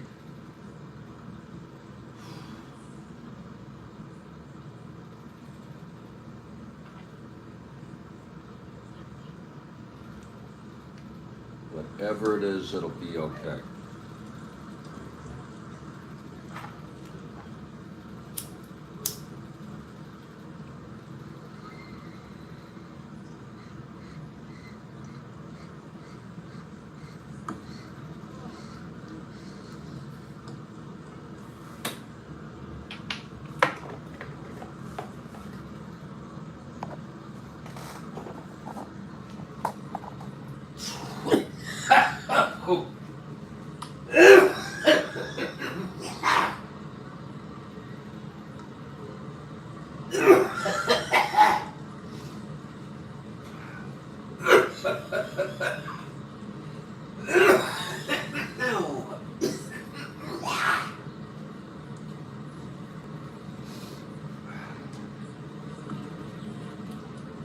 Oh. Oh, my Lord.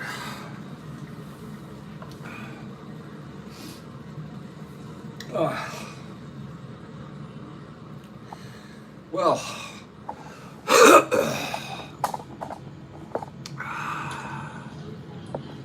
the battle of the mix, absolutely, or the max.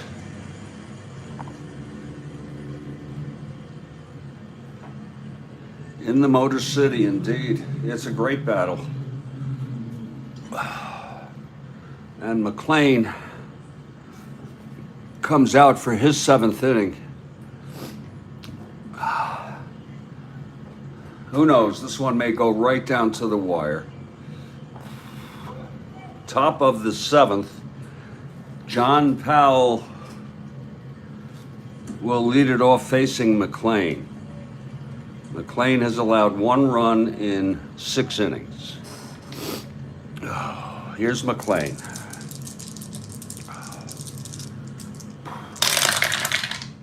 That is 1-8 right-handed, and he walked him. So Boog is on.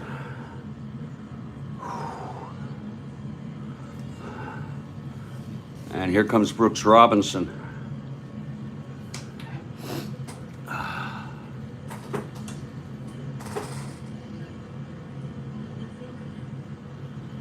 McLain from the stretch now.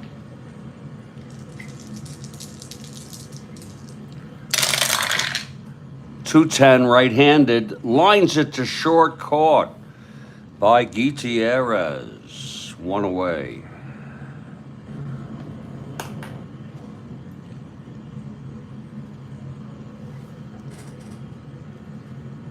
Now Davy Johnson.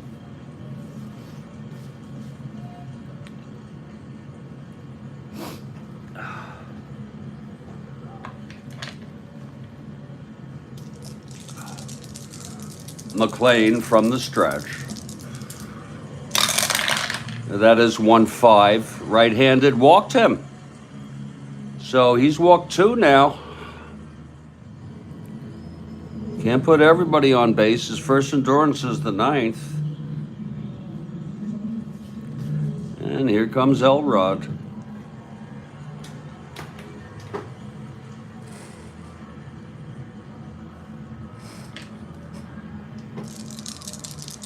Hendricks has struck out twice by McLain. That's 5-6 left-handed. Fly ball center for Northrop to make the catch, and the runners hold. That's 2 down now.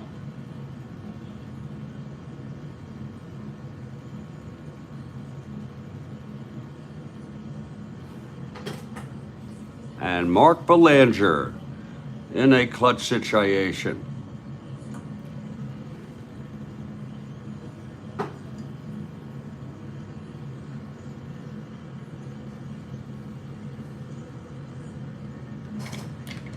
It's 2 outs, first and second. And the pitch from McLain. 4-8, right-handed, fly ball center. It's a can of corn for Northrop. And he makes the catch on a 4-8 right-handed. So the side is retired. McLain pitching some excellent baseball himself, has held the Orioles to 1 run in 7. Here's McNally. Shutout baseball, 1-hit shutout baseball. Gutierrez got the first hit last inning with 2 outs. K-Line leads it off.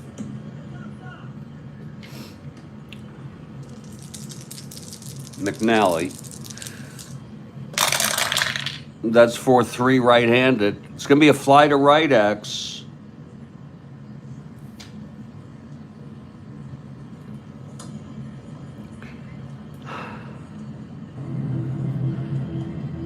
And that's going to be for Frank. He's a 2-4. Frank, a 2-4 out there.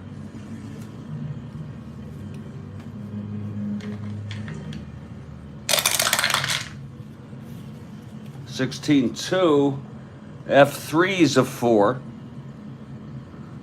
2-4-6.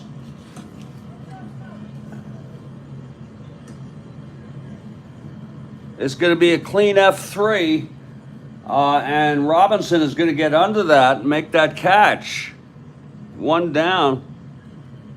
Nice catch by Frank Robinson. Pretty sure he's a 2, yeah. And here comes Willie Horton now. Big hand for Horton.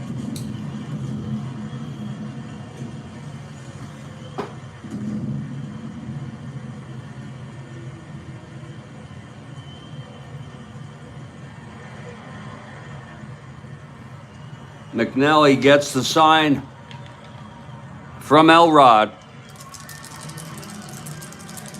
And the pitch to Horton. That's 6-2 right-handed. It's grounded back to McNally again. He is a 5-6.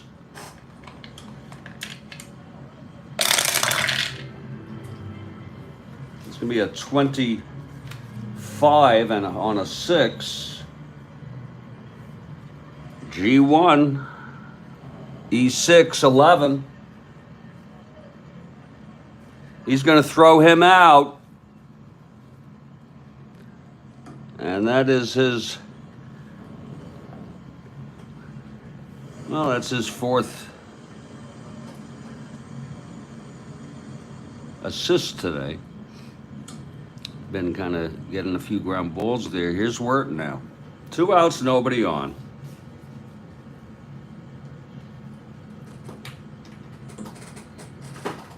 McNally with the shutout. And the pitch to Wirt. That's 6-6 right-handed, and that is a base hit. Oh, a 2-out single.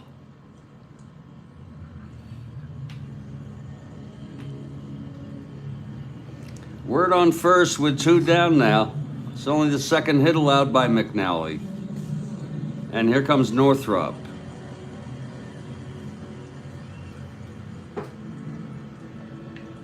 One, 4, baby. 1, 4. Here's McNally. That's 6-9, left-handed, and that is a liner to second, caught by Davy Johnson. And the side is retired. No runs, 1 hit, 1 left. We're heading to the 8th. It's 1-0 Orioles here at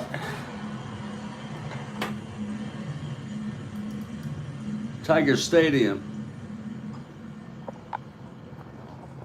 Decent crowd out here tonight.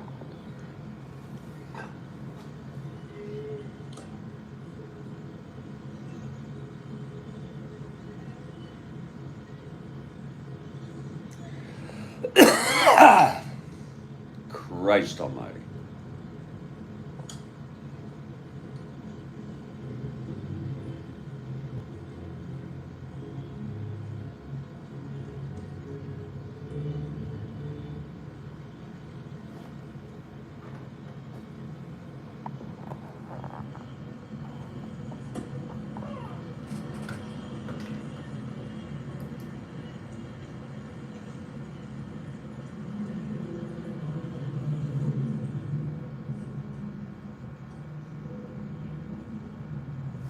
Here's McLain now, top of the 8th.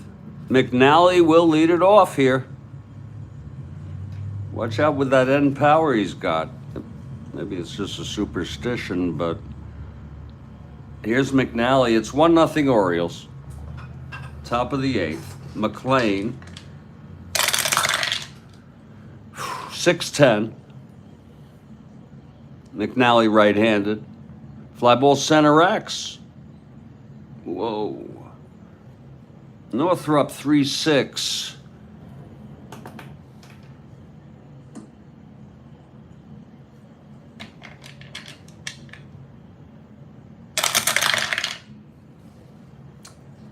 Oh, that's a 15-3. F2-6.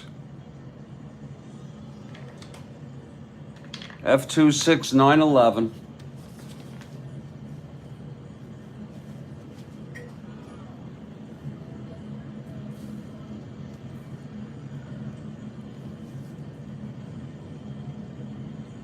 And he makes the catch. He won out. Here's Buford. Buford 0 for 3. I'm a 65-year-old man, folks.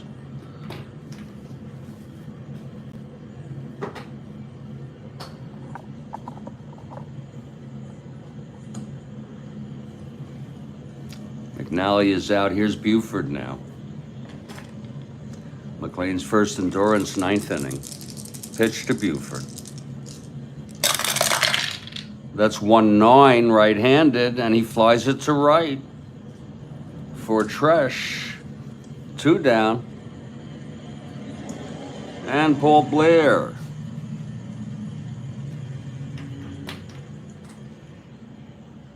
Paul 1 for 3 today.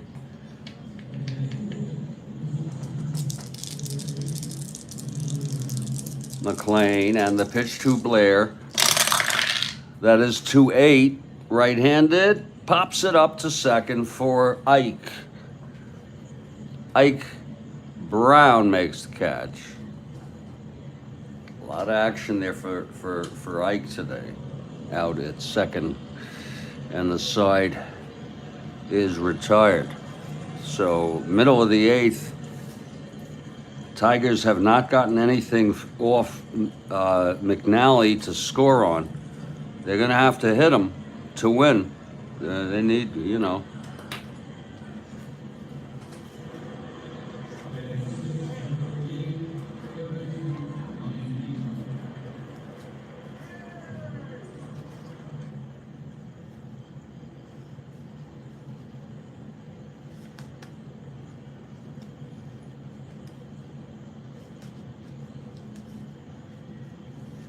Well, Ike Brown is going to lead it off here. He's in the lineup. He's going to hit.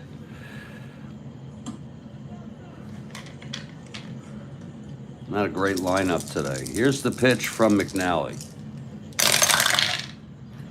That's 1-6, and he flies it to center for Blair. 1 away. And Jim Price now. 1 out, bottom of the 8th. Both pitchers just mowing them down today. That's 4-7 right-handed. And that is a line drive to short caught by Belanger. Nice catch. 2 outs. That was 4-7 right-handed. And here comes McLain. Look at that. McLain is coming up to hit. Jesus Christ. With 2 outs. Mayo Smith. It's not me, folks. It's an intuitive from playing Strat-O-Matic for decades. When you manage it that way. Here's McNally. That's 1-6, and he struck him out. And that is the 6th for McNally. A 1-2-3 inning. And this really is a battle. Here comes McLain to pitch the 9th. And if you're looking ahead to the bottom of the 9th, it's going to be the top of the order. Gutierrez, Tresh, and K-Line.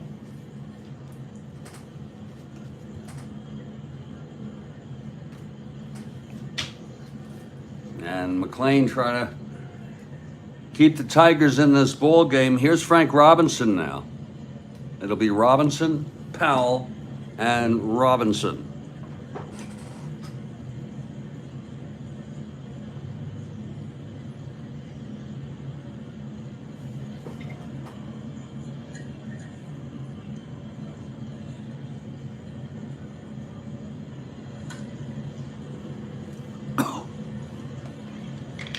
Okay, here's McLain now. He's ready. Facing Robinson, the windup and the pitch.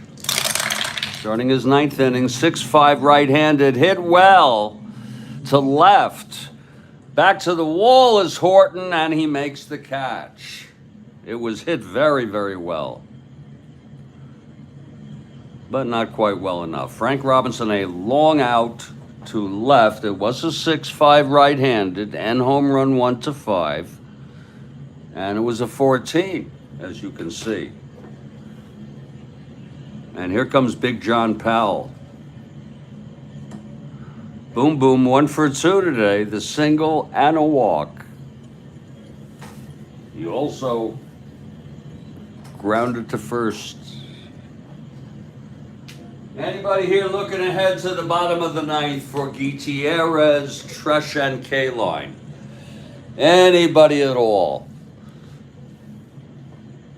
Anybody at all? McLain facing Powell in the 9th here. 1-0 Orioles. Here's McLain, the windup, and the pitch. And that'll be 6-9 left-handed. Popped him up. And there's Ike Brown again. And he makes the catch. 2 down. God, you know, even when they hit him, they can't even hit it. Big boom, boom Powell tipping it off the top of the bat. A routine pop-up to second base. Ike Brown made the catch. 2 down now. And here comes Brooks. Brooks 1 for 3. Now he scored the run. If you remember back in the 5th, he singled and then Horton booted it. And it was as simple as that. Runner on second. He went to third on Johnson's ground out, and then Belanger with 2 outs knocked in what is the only run in this ball game. Okay, here's McLain now. And the pitch to Brooks. That's 2-7 right-handed, and it's a base hit to left for Brooks. A 2-out single off McLain. He has 2 hits off McLain today.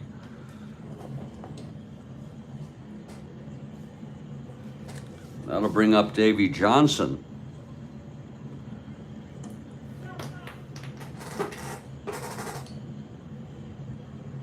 McLain. He's gone all the frickin' way.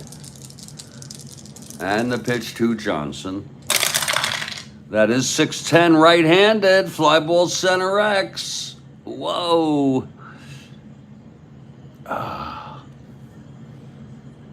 That's going to be Northrop again. 3-6.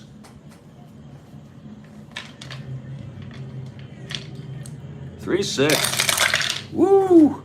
That's 15-3 on a 6. F2-6. F2-6-11.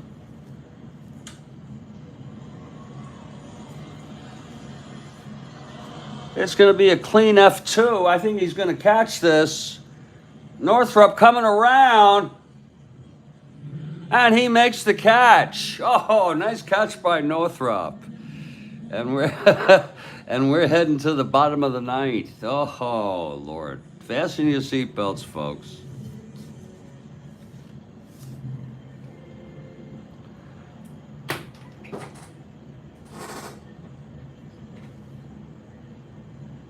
We're heading to the bottom of the 9th. Oh, Lord.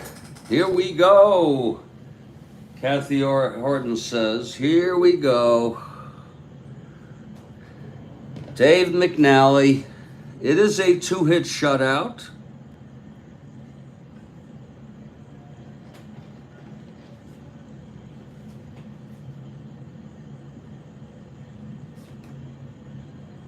And I want to ask you something.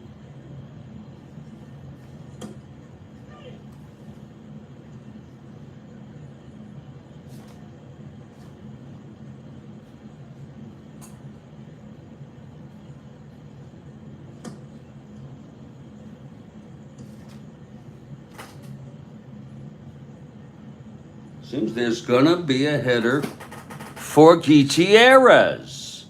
Oh my. There's gonna be a hitter for Gutierrez, and it's gonna be Mickey Stanley, the right-handed hitter. He's been, look at it, 592 at bats. You know, I don't know why the hell he's not in the lineup. Mickey Stanley is coming in to lead off for the Detroit team. Stanley, 16 home runs, real world. He's got end power from both sides. McNally will face Mickey Stanley.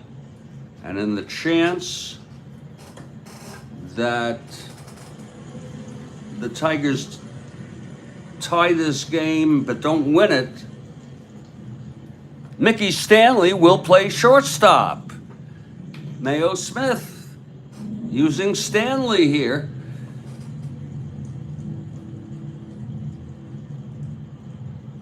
It's getting interesting. Okay, here comes McNally now facing Stanley.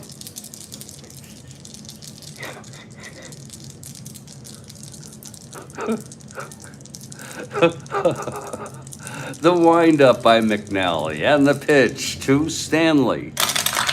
That's going to be 4-9 right-handed. Fly ball right. Robinson under it.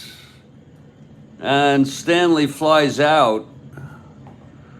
Boy, McNally has been tough.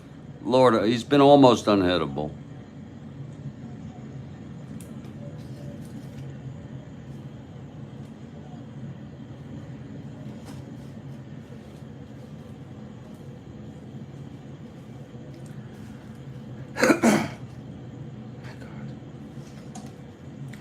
And here comes Tom Tresh, and he's a 211 hitter. He is a, you know, he did have 474 at bats, so therefore, you know, because we tried with Stanley, we're going to let Tresh hit. With K-Line out on deck. Always can rely on K-line. Here's McNally now.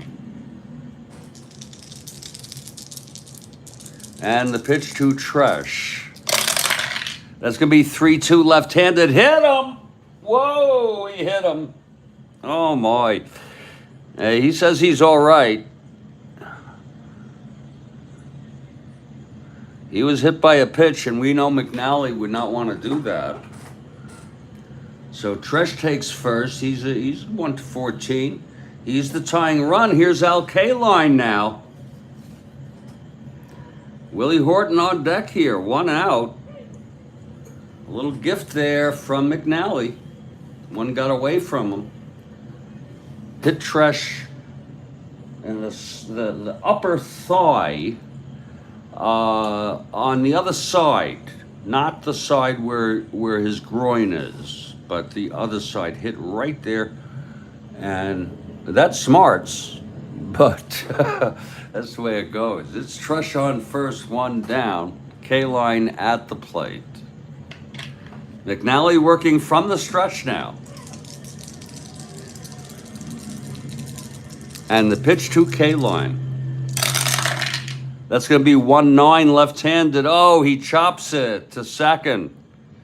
And Johnson will throw K-line out.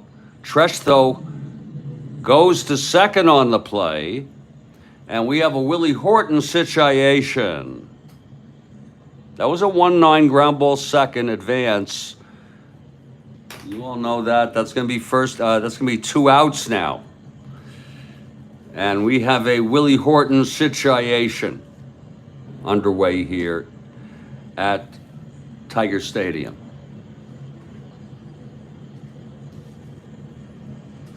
It's a Horton situation. McNally on the mound. Horton 0 for 3. The tying run on second.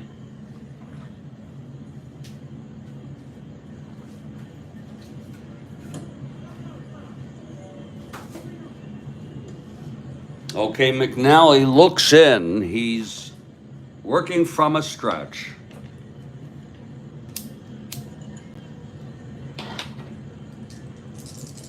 He gets the sign from Elrod. The pitch to Horton. 3-11. Pops it up to Belanger, who makes the catch, and the game is over. What a game.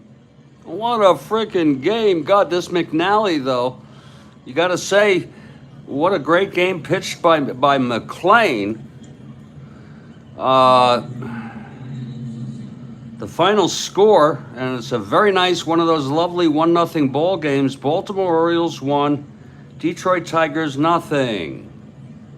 McLain gets his 21st win. He is now tied with his teammate Mike Cuellar. It was a great game, Kelly Hibbs.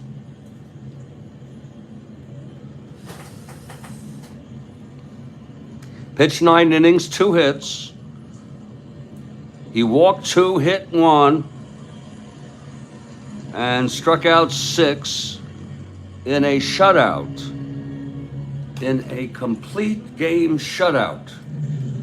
I think Walter Johnson has the record of like 114 shutouts he threw, or I don't know. It's under 200, I think. And that's a complete game shutout. McLain pitched a great game and got the loss.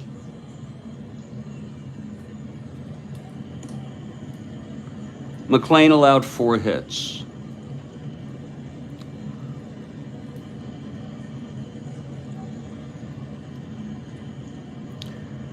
He walked 2, struck out 2, and allowed that one run, that pesky one. Brooks, if you remember the play of the game there, when runs were so hard to come by. In 2 great performances in the same game, Kathy Horton notes. The single and the error by Horton. And he went to third on a ground ball, and then Belanger with 2 outs, the clutch single. to win the game. The final line, Baltimore Orioles, 1 run, 4 hits. You're exactly right, Kathy. No errors. Detroit, or was there an error? No. No runs, 2 hits. Jeez, 1 error, a 2-hit shutout by McNally.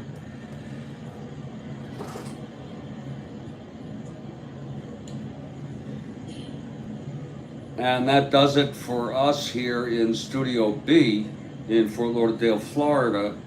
We have been broadcasting the Orioles at the Tigers, the 4th game of a 4-game series. Tigers took the first one, and then the Orioles took the next 3, including tonight. And that is win number 101 for the Baltimore Orioles tonight.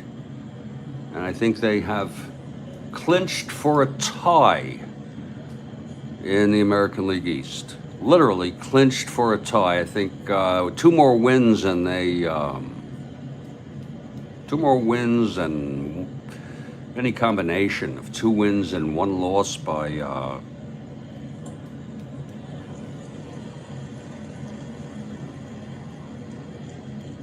Detroit.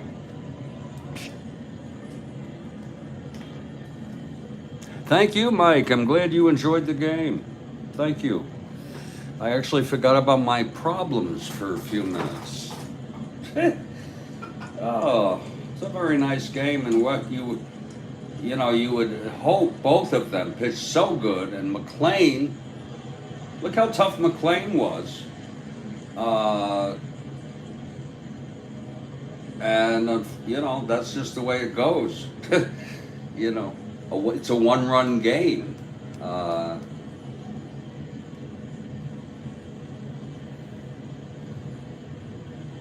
And it's a very tough loss. When you're a pitcher, I can imagine. He pitched so well. And I'm sure Willie Horton is berating himself. And he went 0 for 4, Horton. And he made the error that put Robinson on second to get set up to come home on Belanger's base hit. If there had to be a star of the game, I guess it's the guy who holds the ball at the end. And that would be Dave McNally. But just barely with, McLain right there. He could be a player of the game of any game. And there were some interesting plays. We had a 1 ballpark effect, and that reversed the base hit. Mickey Stanley got his ass off. Another outfielder error. You're right, Mike Terranova. You are right, you are. And this one was very costly. I gave him an earned run. I'm not an expert, but I think pretty much you can use your judgment on any of that, on some of that. And it does get interpretive sometimes. And that turned out to actually be a major. He may have come home on Belanger's single. I could go look if it's 2 asteroids, if you want me to. Take me no time. And that would be an interesting thing to look at. That's how you could go back in time and look at a replay and see where it went wrong. How wrong was Horton's error? Or how bad was it? It was so bad that Brooks might not have even scored had Robinson been held at first without that error. He did go to second on the ground ball, but then all of history changes. You have the butterfly effect, so you have a whole other, you could cut it up, you could dice it, you could, create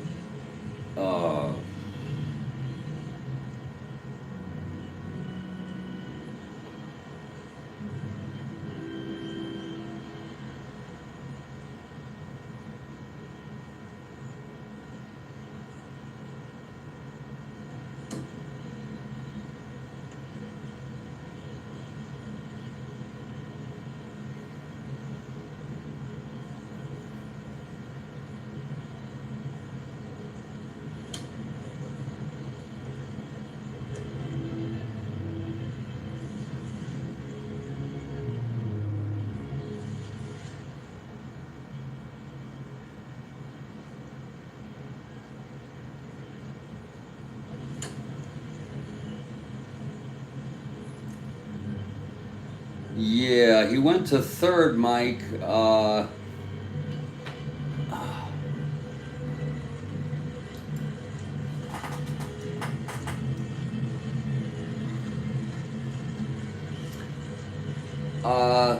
The way I'm looking at it is, had he been held, first of all, I want to just dispel the myth that the inning would have went just like this.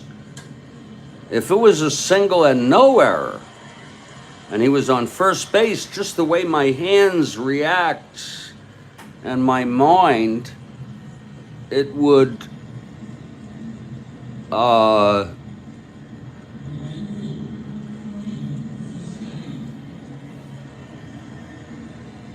he would be on first. On this ground ball by Johnson, I think he does go to second.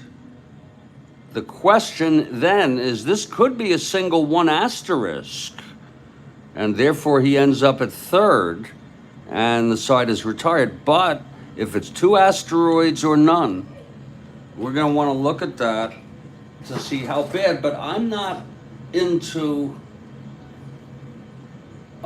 severe blaming. I don't want to get into blaming Willie Horton, who had a tough day. He's like anybody, imperfect, and but I feel bad for him, and you know, it really is a heartbreak there. You want me to check it out? Okay, just for you, sir. We're in a super duper replay, post-game replay here. And I thank you actually for the encouragement. We're going to try to go back to the fifth here with Robinson leading off in a scoreless ball game. Here we go. See, we got it right here. Well, actually, we want to bring it down to Belanger. I don't think you want to watch the whole inning. Okay? I don't think you want to watch the whole inning. We're going to bring it back to Belanger as the single in question, and I'm going to bring his card out here for us to also look. If we can't see it on the big screen. This is a replay now. This is, here's the live, this hand. But this is a replay of today's game. We're going to look to see if Belanger's base hit, if you go with it. Because, again, I've already disputed it based on the butterfly effect. Here we go. People, Belanger's dead. He died of cancer some time ago. I think it was lung cancer.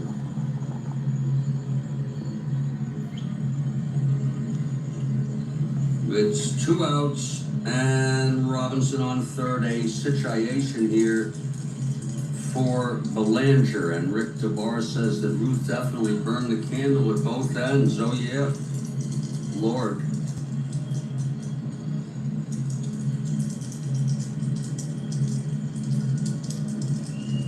Terrible. He went through surgery even. And back in those days, that was pretty complicated. We're in a replay here. Surgery. I believe he did. Well, if you're just tuning in, we'll explain this in a little bit. You have a great night, Kathy. You have a super night. Thanks for being with us, okay? The pitch to Belanger. Okay, that's a 1-8. And it is a single. Against the right-hander to center. So there is a chance that could have come in. I don't know if you can see it, but I'm going to show it to you. There's the 1-8. And then you'll see on the right, against the right-hander, it's a single, no asteroids.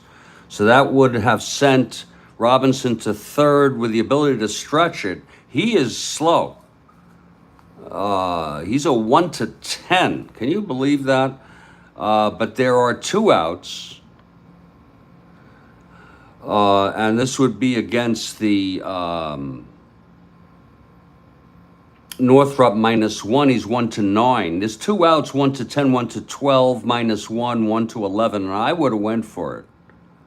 1-11. So there's your answer. We can't know what it was. Okay, it's because that's a new role, and I think you follow me completely. And if it was that be the case, I think you would certainly agree that it would have been a 1-11 chance, a 55% chance that the run does score. And I know me, I would have went for it with 2 outs. And it might have changed the whole game.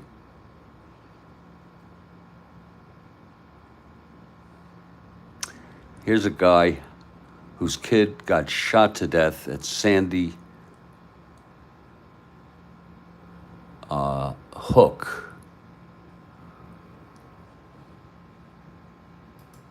And I gotta tell you, even maybe my worst enemy, I would not wish the loss of their child. I don't know how anyone ever copes with that. I might go crazy if that were to happen, but God forbid that I even think of such a thing.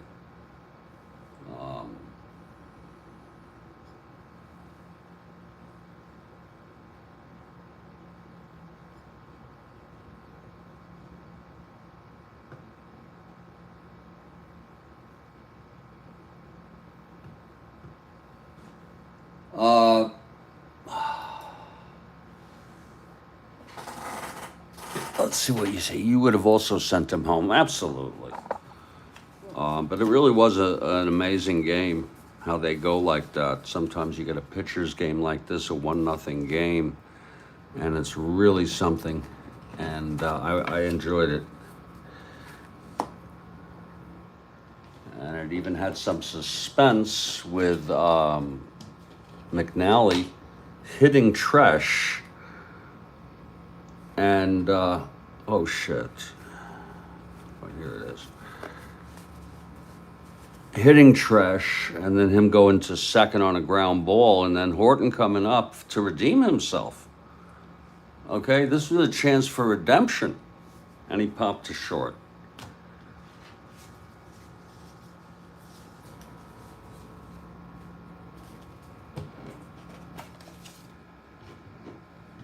Sad.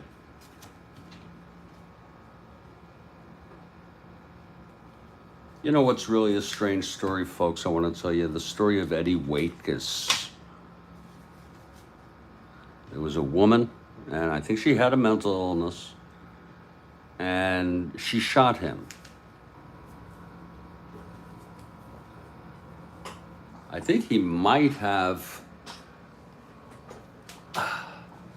continued to play after. I could be wrong, but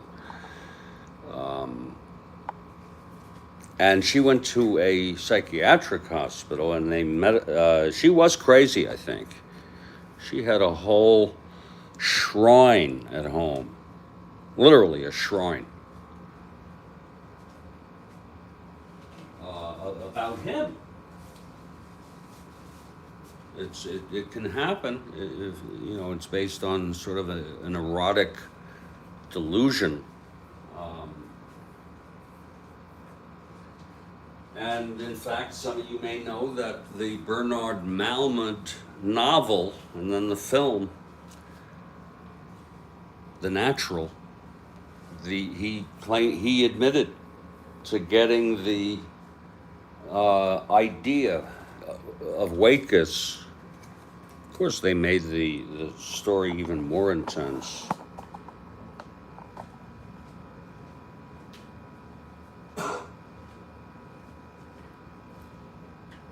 I want to say thank you all for being here. Guess I did the best I could tonight. I played 2 games. I did this one on my own terms with weed. I was on coffee in the morning. Stay strong, everybody. Stay well. I'll catch you next time.